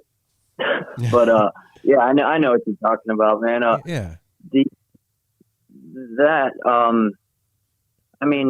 We grew up together. We were in high school. We had a lake down the street. We'd be able to go there and just experience whatever, just our own minds. And right. I guess there were times playing music as well, but a lot of that, there was so much focus with our music. It came down to we were pretty serious getting together in the garage and like we're getting this done, But there would be like parties and stuff, and And I don't know, Ian, is there any I can think of some times. One time we went down to the park and we were just like laying in the grass. This is like the ball field that was down the street. We're just laying in the grass, kind of staring up, and there was a meteor shower that night that was like super cool. And we were like laying down on the ground where our heads were kind of together, and we were like beatboxing and like rapping, like, or like doing spoken word, and it just like flowing seamlessly. I don't even remember how old we were when this happened. Eric, do you remember the night I'm talking about? I think that, yes, that was the same night where we were walking up to the Kitazuma Trail, and I threw up halfway. Those are the best nights. As soon as we made it to the Kitazuma Trail, the trees looked so nice. I just needed to climb them. I don't know if we could make it to the top, but we had a bag of wine, and bag. Is that the same? Is that the same night to where? I don't know. There's a lot of those nights. And they're still going. I have a bad memory. I'm always so stoned. Well, you mentioned the reservoir earlier. That was definitely another one such place where a similar event took place. We used to sneak into like this lake that was really isolated. You could get super loud out there. It was just as long as you were quiet when you were going down the road on your way in. And there was like a picnic table. I think the police used it as like a training ground during the day or something, the local police. Okay. But aside from that, nobody ever goes there. It's just a big, huge lake. And we would swim in that under the moon and stars. Really good time. Those, that's like the best shit. Those kind of memories and stuff like that is like some of my favorite stuff. And with you having a twin brother in your band, it seems like you have like another level of telepathic connection. I mean, you shared a womb with one of your bandmates, and so playing music and being musical seems like you guys have like an advantage on other folks that have just met and started playing together. You know what I'm saying? You're absolutely right.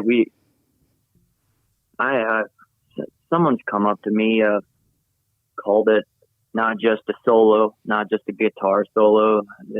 It's like, you guys are soloing together. It's like, what's happening next. Oh shit. But it's crazy that Kyle and I got that going on, and then Josh and I, bass player and drummer connection. Him and I were in the marching band together.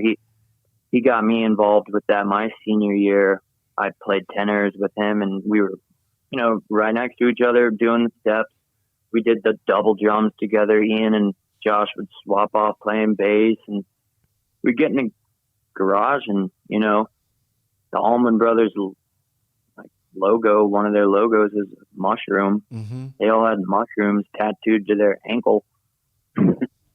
And here we are learning about the Allman Brothers, playing their stuff, and we had 2 guitar players and play whipping post and mountain jam for 2 hours straight. And I didn't realize that it was so common until a time maybe near Appalachian State University.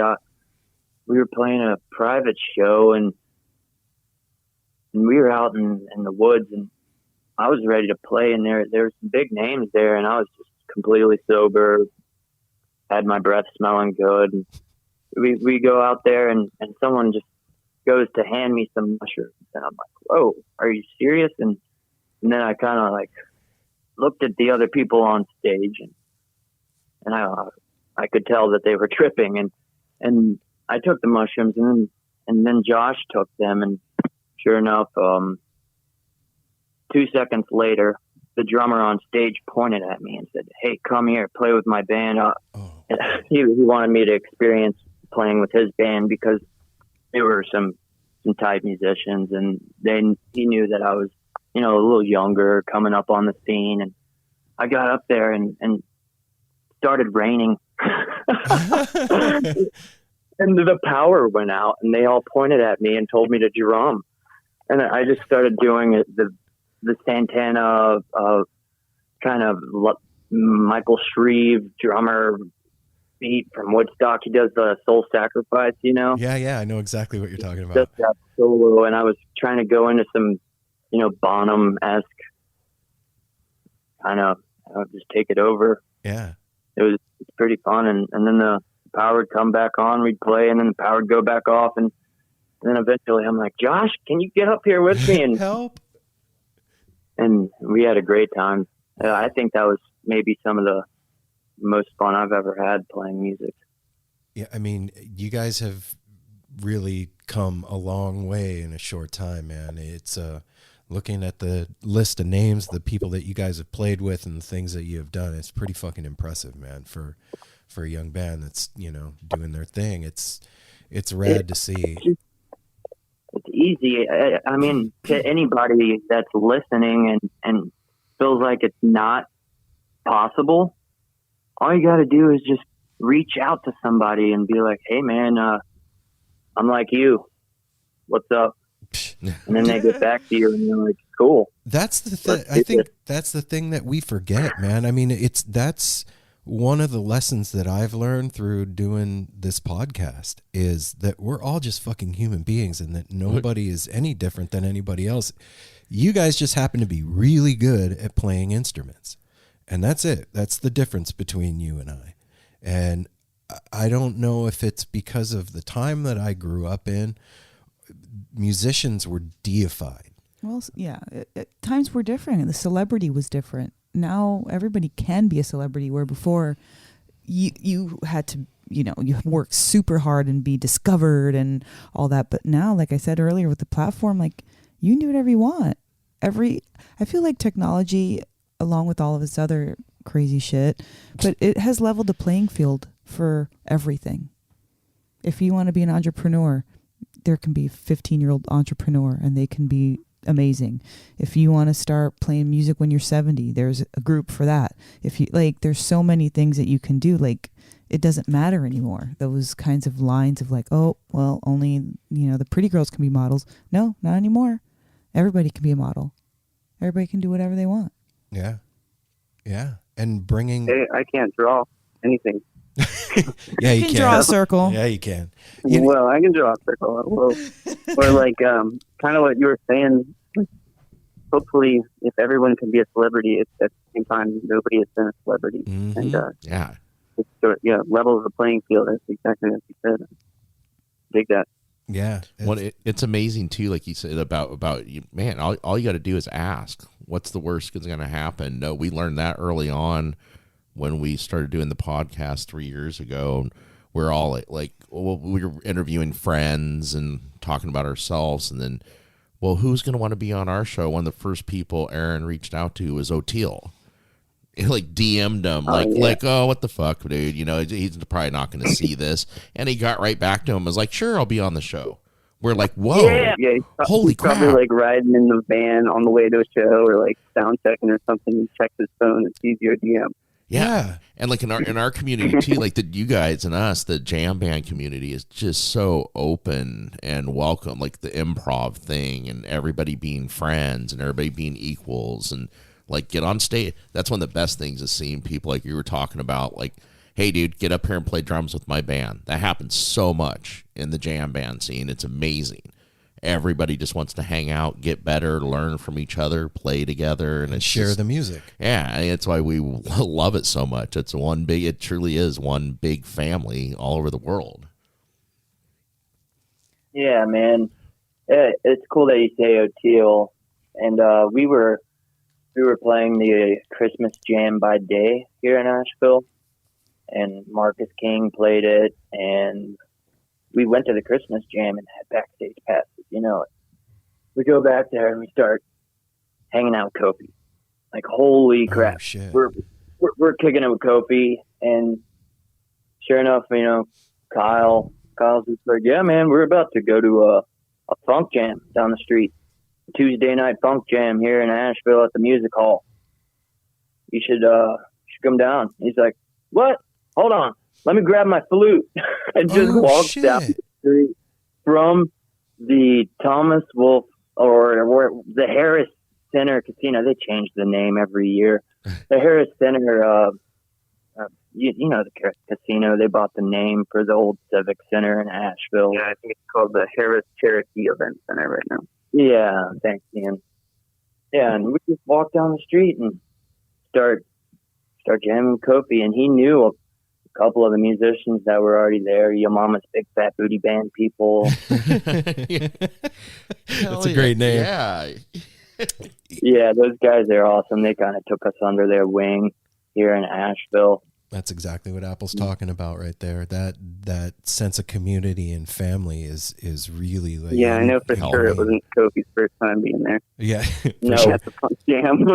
So, not at all. Hey, I'm curious about something, man. Like, you know, we talked a little bit about, well, not really, but the way everything is right now, and you know, quarantine and just the state of our reality that we're living in is weird, and everything is shifted. Like, if you had plans for 2020, fuck you. You don't have plans anymore. Like, your plans are done, and that's difficult. That's a hard space to navigate and not easy.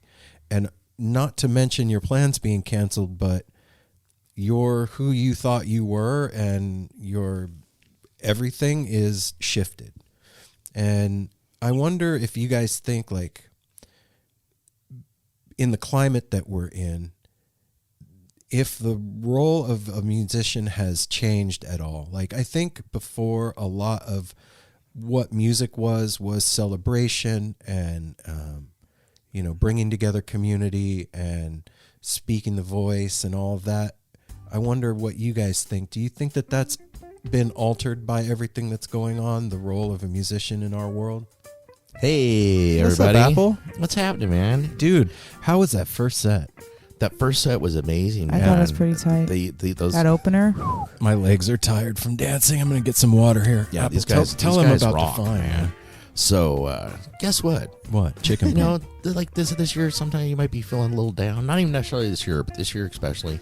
If you're feeling down, your head's getting to you, you got a body ache or That's been happening to something, me. and you don't want to go to the medicine cabinet, guess where you can go? Where? You could go to Define Premium Oh, Cannabis. shit. Define? Define? Yes, this is where I work at. This takes care of me and us, and we have a location in Hillsboro, up here in the Portland area, and in Forest Grove.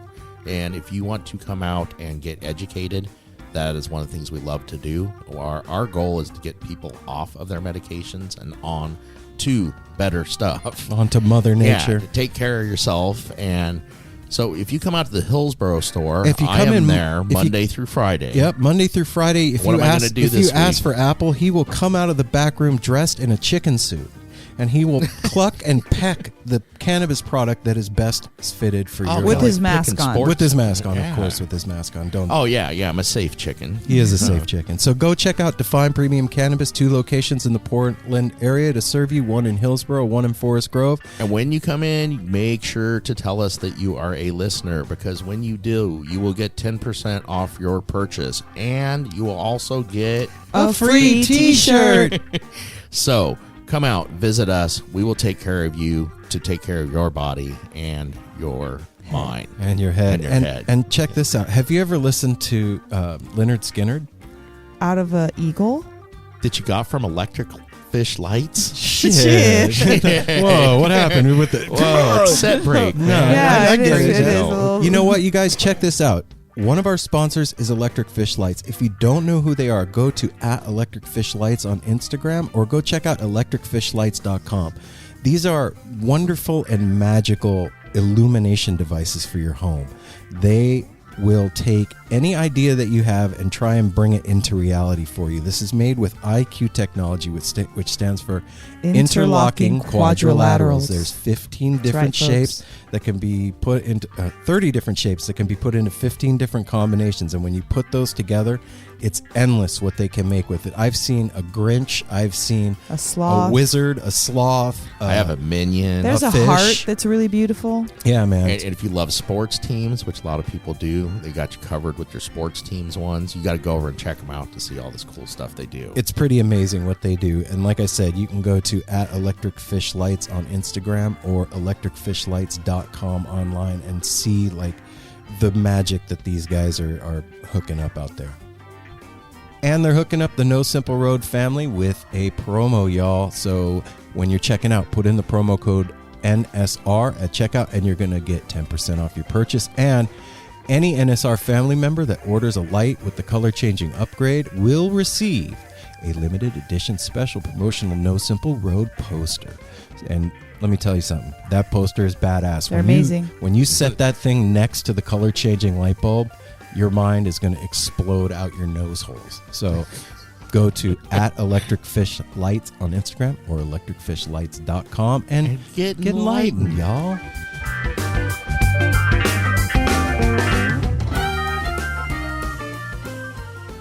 How much new music just came out and how much actual press was covered, and I was exposed to it.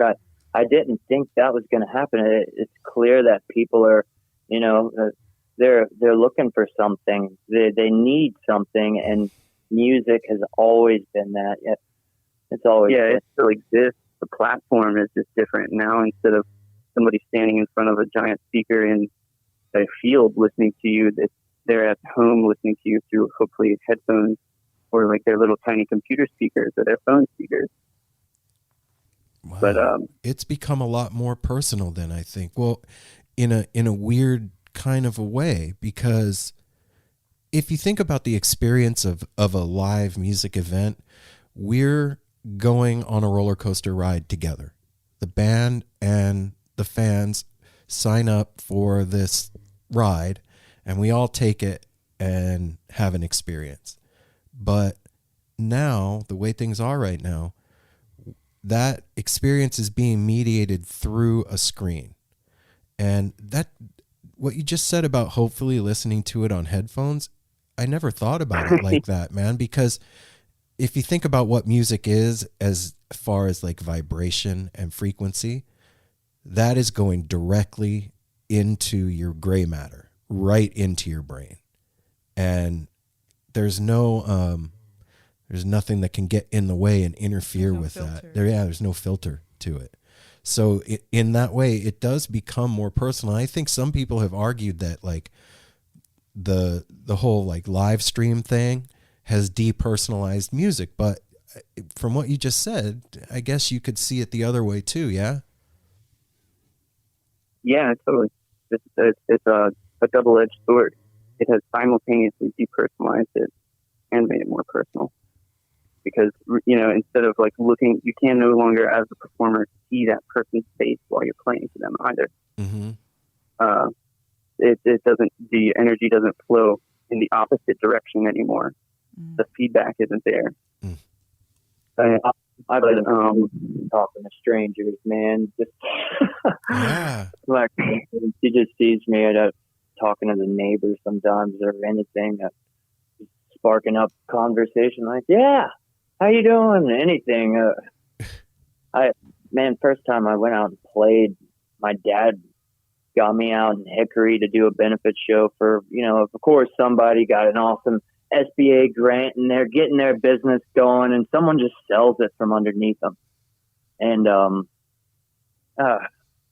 they put on a show and my dad's like, man, I need you to be my drummer. And I know his songs. I go out there and I thought I played so terribly, and I had been so long, but man, like letting loose like that was great. Sorry to change the topic, but no, but it's like crazy experience and having personal reaction. I've been seeing people step up to the plate a little bit, like you got to wear your mask. People are getting it, and people understand. Like, all right, I'm old, and I probably shouldn't be going out. That makes sense, but we're younger. We're doing it. We're being safer, and everyone's got these clauses and it seems like these businesses need something right now. Right. And we're doing something, I guess, with collaboration with the American Vinyl Company. Okay. It's a benefit for Asheville venues. They're printing a vinyl with 2 of our tracks, one that Josh wrote, Jaded, and one that my brother and I wrote, Brighter Than One. And those are 2 tracks that are going to be on there. Is there a name for this or a release date for this compilation that's coming out? It's coming out, I think, October 23rd. Okay. And I guess they're just going to have the record in their shop and just check it out on American Vinyl Company. Keep me posted on that, and I'll post about it when it does come out, man. And you know, Asheville has been a really integral part of the life in No Simple Road.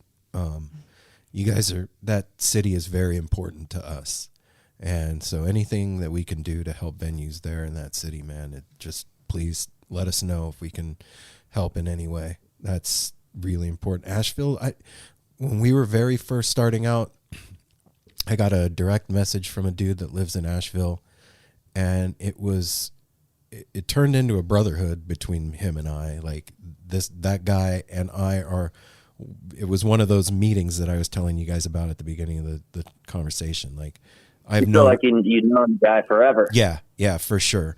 And he actually even produced the show for a little while. And flew out here, went to Autzen to see Dead and Company, hung out, become family. Shout out, you know who you are. Yep, Justin. But yeah, man, Asheville has been really important. We might know that. Whoa, what's his name? Justin. Oh, all right. And he used to. He did used to to play. musician, Yeah, he's a musician. You guys probably do know each other. Yeah, you got to.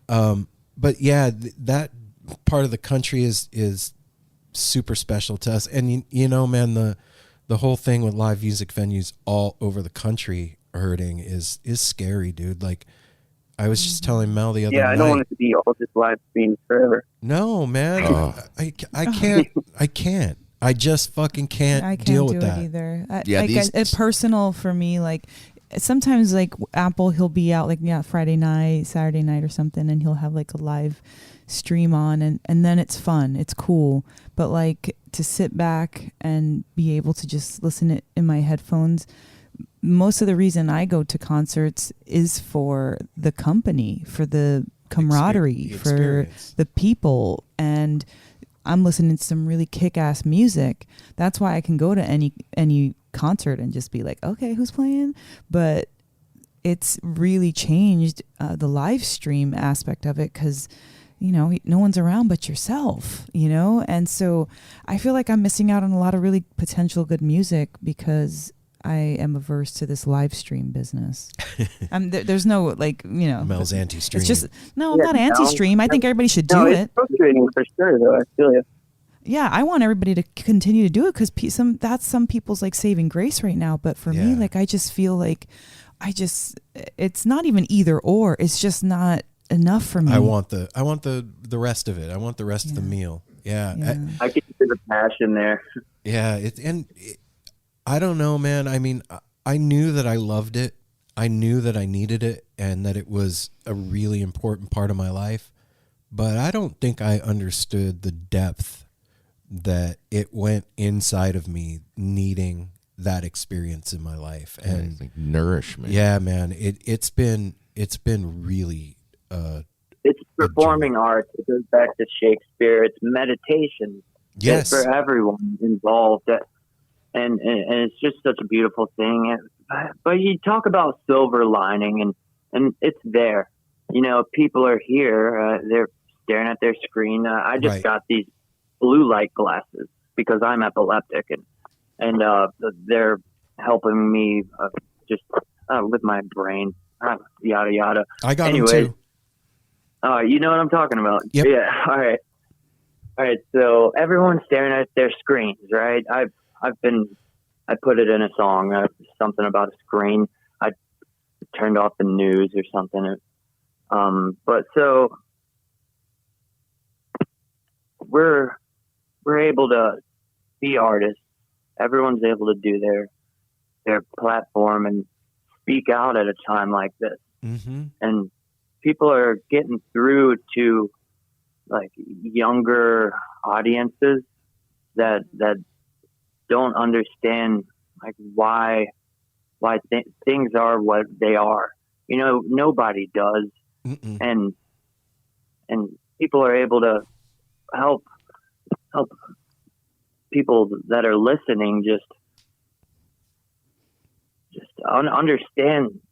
I don't know, it's the voting and the Black Lives Matter, and it just like people are getting it now, and it's all on the media. People can see it now. You know, it's not the first headline. It should be, but you know, we're seeing it. We're seeing what's going on, and we don't like it. And silver lining. There you have it. Yeah. That's so true, that because is true. typically like the news that you're talking about, like those big headlines and, you know, politics, all that, it stays like in the newspaper traditionally, like back in the day. And so kids didn't care about that, black and white words on stupid paper.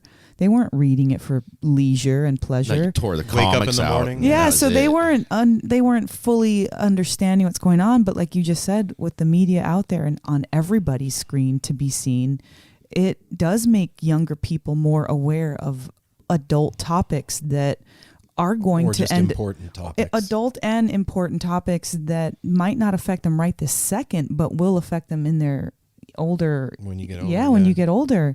Except time's kind of caught up to itself. You guys are doing something with the hashtag I voted thing, right? Yeah, man. We're honored to do that.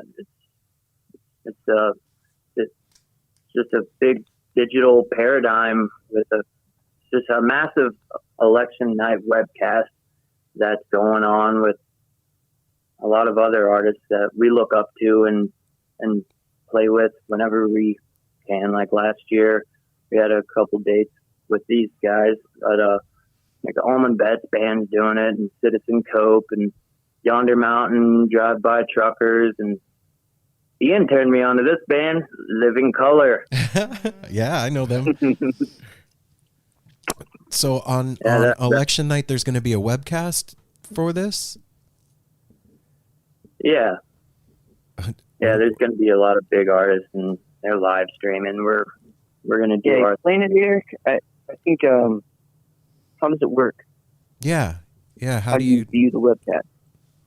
Yeah, just you go to the hashtag I voted website on election night. It's for the voters. It's kind of all the artists being like, hey, thanks for doing it. Here, watch our music. And we're all getting together and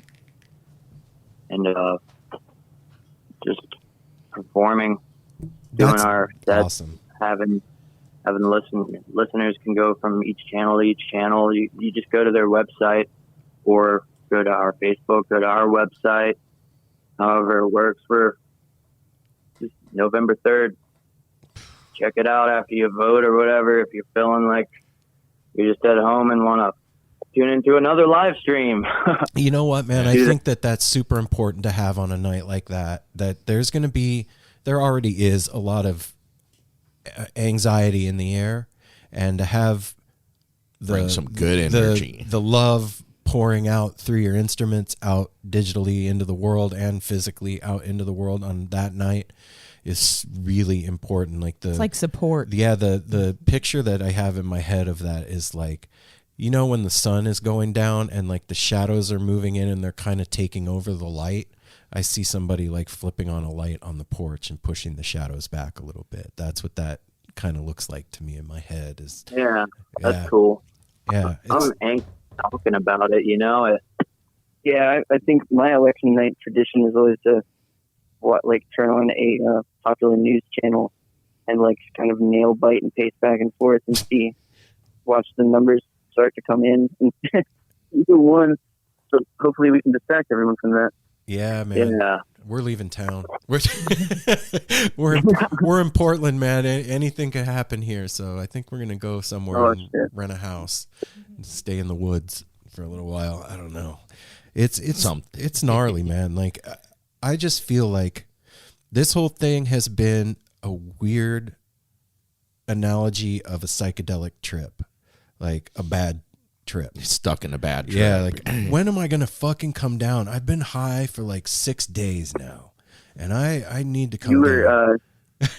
You were saying earlier about how like this sort of like loss of sense of self that you experience, have been experiencing by being taken away from your setting, which is such like a fundamental aspect of a trip. It was something I was thinking about recently. Is like, it's harder to know actually who you are when your setting is completely changed. You're not. Oh man, I'm not on tour anymore. I'm not going from one bar room to the next. I'm just hanging out in the woods.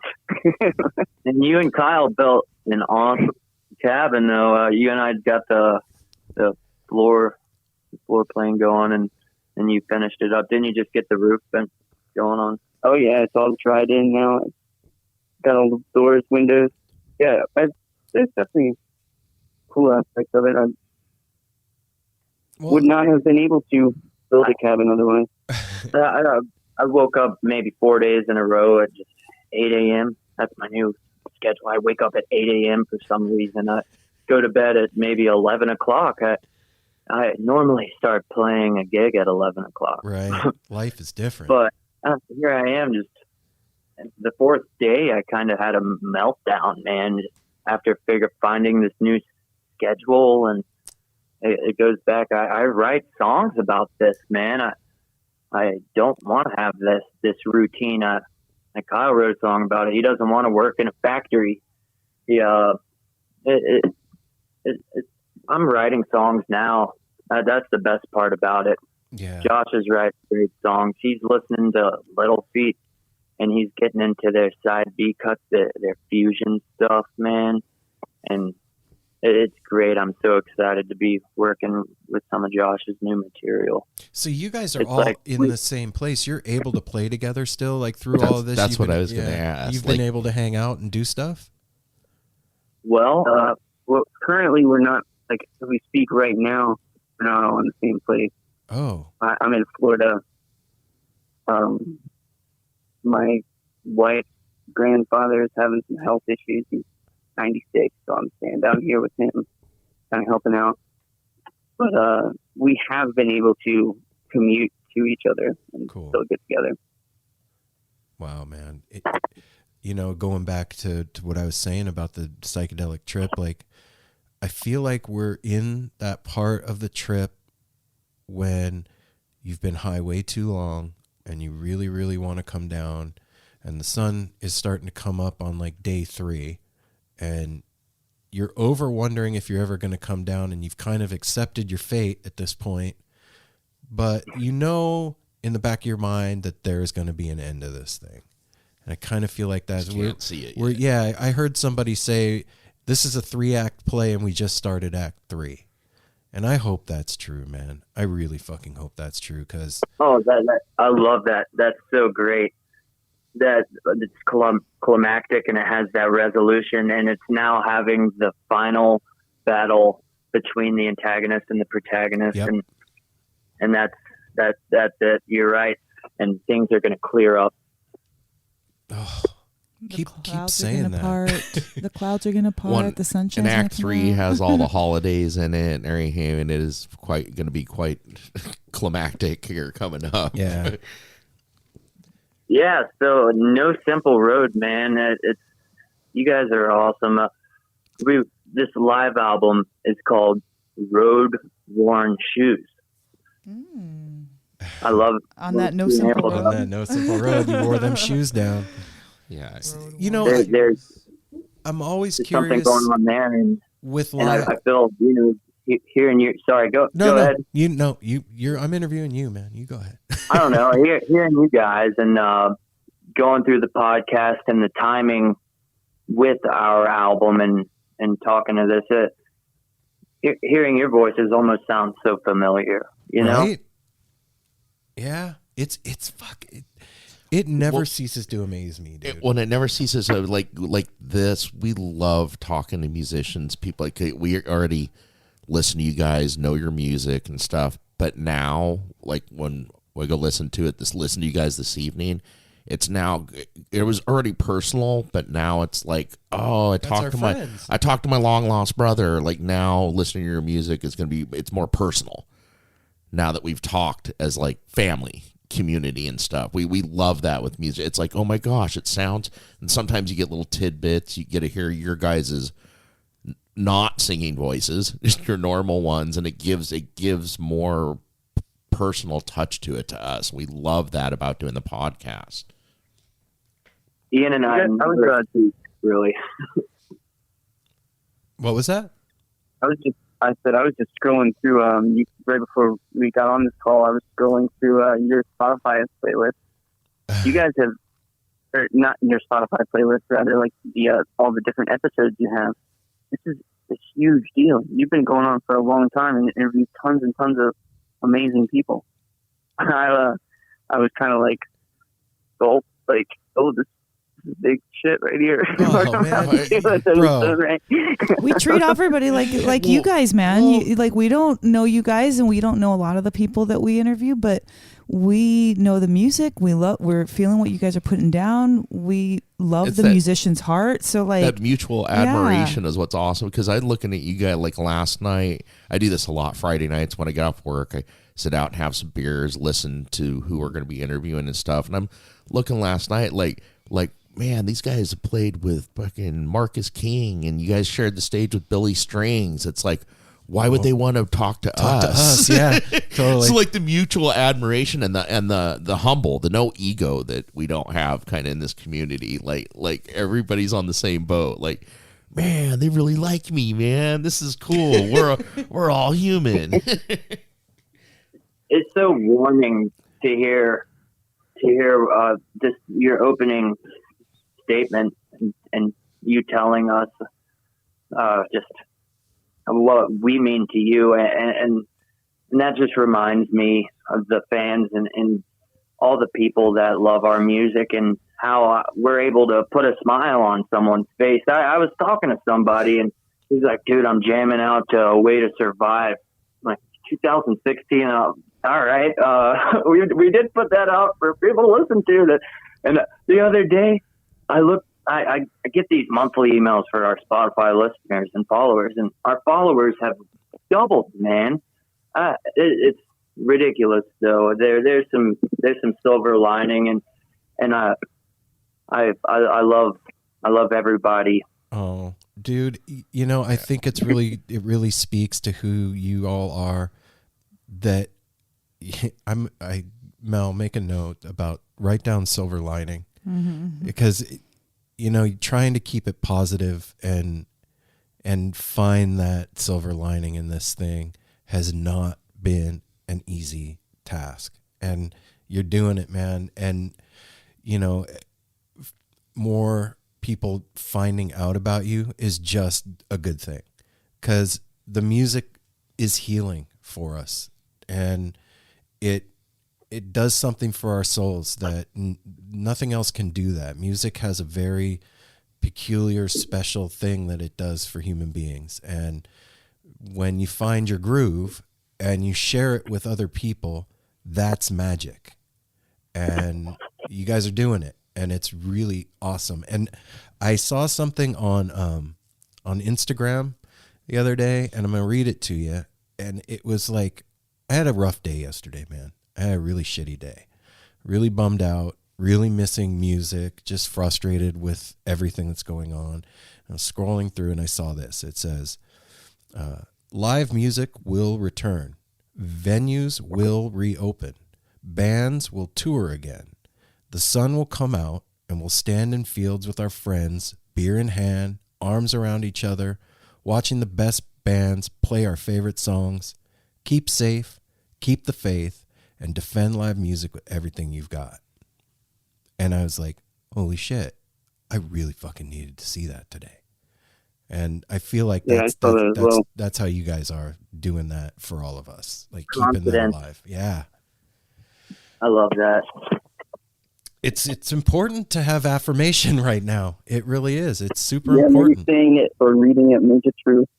Yeah. That's spelling is a thing for sure. And, playing music is a way to get that out there, and singing the words is a way to get that out there, and having conversations like we're having right now is a way to get that out there, and spreading that confidence out into the collective consciousness of the planet is what it's all about, man. I appreciate you guys, man. Thank you so much for hanging out with us today. And I will I think we'll have to in the future, once things get open back up, it'd be cool to like follow up with you guys and have Kyle and Josh join and continue this conversation.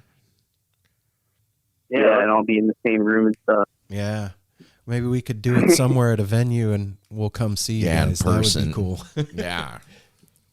I guess you are all out in Portland, huh? All the people that we're talking to, are you guys all in the same room? Yeah, we all live together actually. Yeah, we're in our little. We actually started. We're family. And we got a studio in our house. Aaron now and that I we are started. married. Cool. Apple is Aaron's best friend / Since we my were brother. 12. Yeah. And like we moved up to Portland and we're together. So this is kind of how everything started. Like with you guys, just being around each other, proximity and relationship. Your family. That's great. Yeah, we may make it out to Oregon sometime. Well, you got a place to stay. Yeah, let's do it. Our plans were dashed. Yeah, all our plans. What was it called? Twin Peaks Festival or something? Oh yeah. I think it's near Bend. It's in Bend? Yeah. I don't know how far that is from Portland. It's about 3 hours, right? Yeah. Yeah, about 3 hours on the other side of Mount Hood. It's beautiful over there, man. Yeah, it is. That's God's country for sure. Well, yeah, I went one time on a vacation and loved it. Yeah, maybe it'll happen. Well, we're looking very forward to that. Was possibly supposed to happen this year too, because we've got like wanted pressure. We were wanting to get to North Carolina. We got like we said, we've got friends there now, and we have really been turned on to the music scene you guys got going on there. So hopefully that happens next year too. Yeah, We're out here next Yeah, year. come on over. Yeah, 2021. Yeah, man. And we'll start the first act of something new. Fuck yeah, man. Hell yeah. Ooh. I like that. That's it. That's the mic drop that you had. I love it. I'll hang on to this for a few weeks for you guys, and we'll time this around the release of your album, of the live album. Road Worn Shoes. Sweet. So you guys take care of yourselves, man. Be safe out there, and thanks for everything that you're doing for all of us, man. Yeah. It means a lot, and please know that we see you and we hear you, man. Yes. All right, thanks for having us. All right, guys, take care. All right. Apple, Mel, you've been great. Thanks, right on, man. guys. Peace. We'll talk to you soon. Bye, Pete.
that was really fun and cool. Yeah.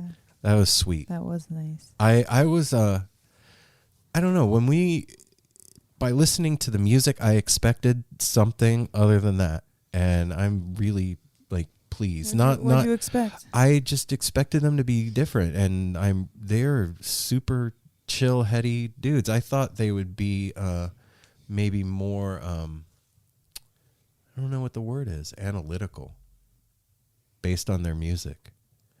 And I like that they were super down to earth and just dudes. Chill. Yeah, chilling. Hanging out. I expected nothing, and I'm pleasantly pleased. surprised. Mel's yeah. pleasantly surprised. Life is always surprising you. I filled up my whole page, and usually sometimes I don't do that. Sometimes I keep saying that I want to take pictures of that and post it for the episode, and I forget every single time. Well, it's, listening to the shows. Sometimes I'm really like vocal during the episodes. Mm-hmm. I just feel like maybe I have a lot to say, or the conversation brings up a lot to say. And other times it's really an opportunity for me to just sit back and listen to what's going on. And since we haven't, it feels like we've been doing this less. We've been doing it every week, but for some reason, to me, it feels like we've been doing No Simple Road less. We've been doing less interviews lately. Yeah, we right? have been. We Well, just have been. recently, yeah. And We so had a few to me, breaks. it feels like I want a story. I want to sit back. I want to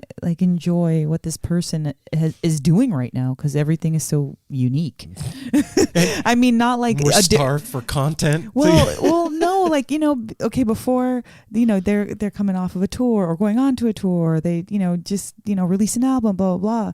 Well, now everybody's at home, but everybody's home is so different, and everybody's base life is so different. So, when we talked to Jim and Nell, Nell was working around doing her own thing, and Jim was hanging out talking to us. It's just kind of nice to hear what other people are doing with their life during this time. It's cool too. I guess I've thought of this, but I didn't understand it. What he said about, oh yeah, I purchased this little Focusrite interface, and I've been delving into looping and doing that stuff. If none of this stuff had ever happened, he wouldn't have had the time to do that, most likely. He would have been busy touring and whatever. And there's going to be some amazing fruit from that kind of labor of digging into the sonic landscape inside of his head and having the extended time to really get everything into that's growing right now. Yeah. It's going to come harvest time. Well, this is harvest time. We're in it. We're in harvest time. So whatever we've been reaping, we're coming up to.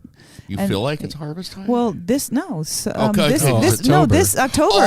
This is literally harvest time. Okay, yeah. Yeah, that's what I meant. No, okay, I meant what's growing now. No, what's growing right now. We're going to wait to go to maybe shows. Springtime, our little buds start coming up in the spring. Now harvest is going to be holy shit. Yeah, I could use some of that harvest right now, but I'll be patient. I'm going to continue being patient and doing my thing. I don't know about you guys out there, but it's a roller coaster ride of funky and happy, and I am really appreciative to musicians like Travers Brothership and the others that have put out stuff that I can just put on and go. And that makes me feel good, and it means a lot. It means the world. But we'll be back with more stuff next week. We love you guys, and we'll see you soon with more stuff and things. And remember, you guys, take care of each other. Smile at a stranger. Take your mask down just for 10 seconds and smile, and then put your mask back on. A little extra vitamin C wouldn't hurt anybody either. Yeah, vitamin D is good too. It's going to get rainy. If you need it. Apple, any advice for the people out there? Love one another. Oh. Right. I like that. Yeah, smile on your brother. I always think, that's what I puttered out there. Yeah, I think of that Smile everybody on all the time. people That now. song. Yeah. Smile on your brother, everybody get together. Try to love one another right now. All right. See you guys next week. Road Band. Peace.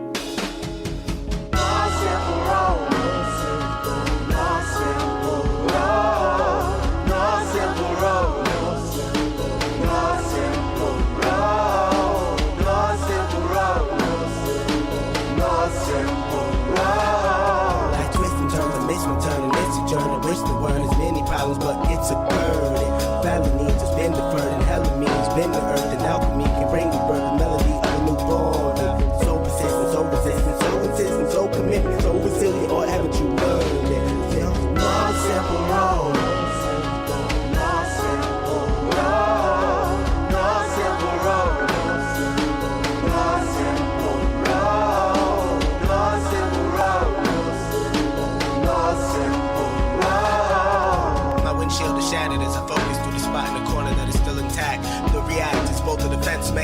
well as a fear. We've traveled this road before, so we may think, but it's a tad bit of strange similarities that feed an A equal A complex. The fears of your past do not equal the perplexities of the current road.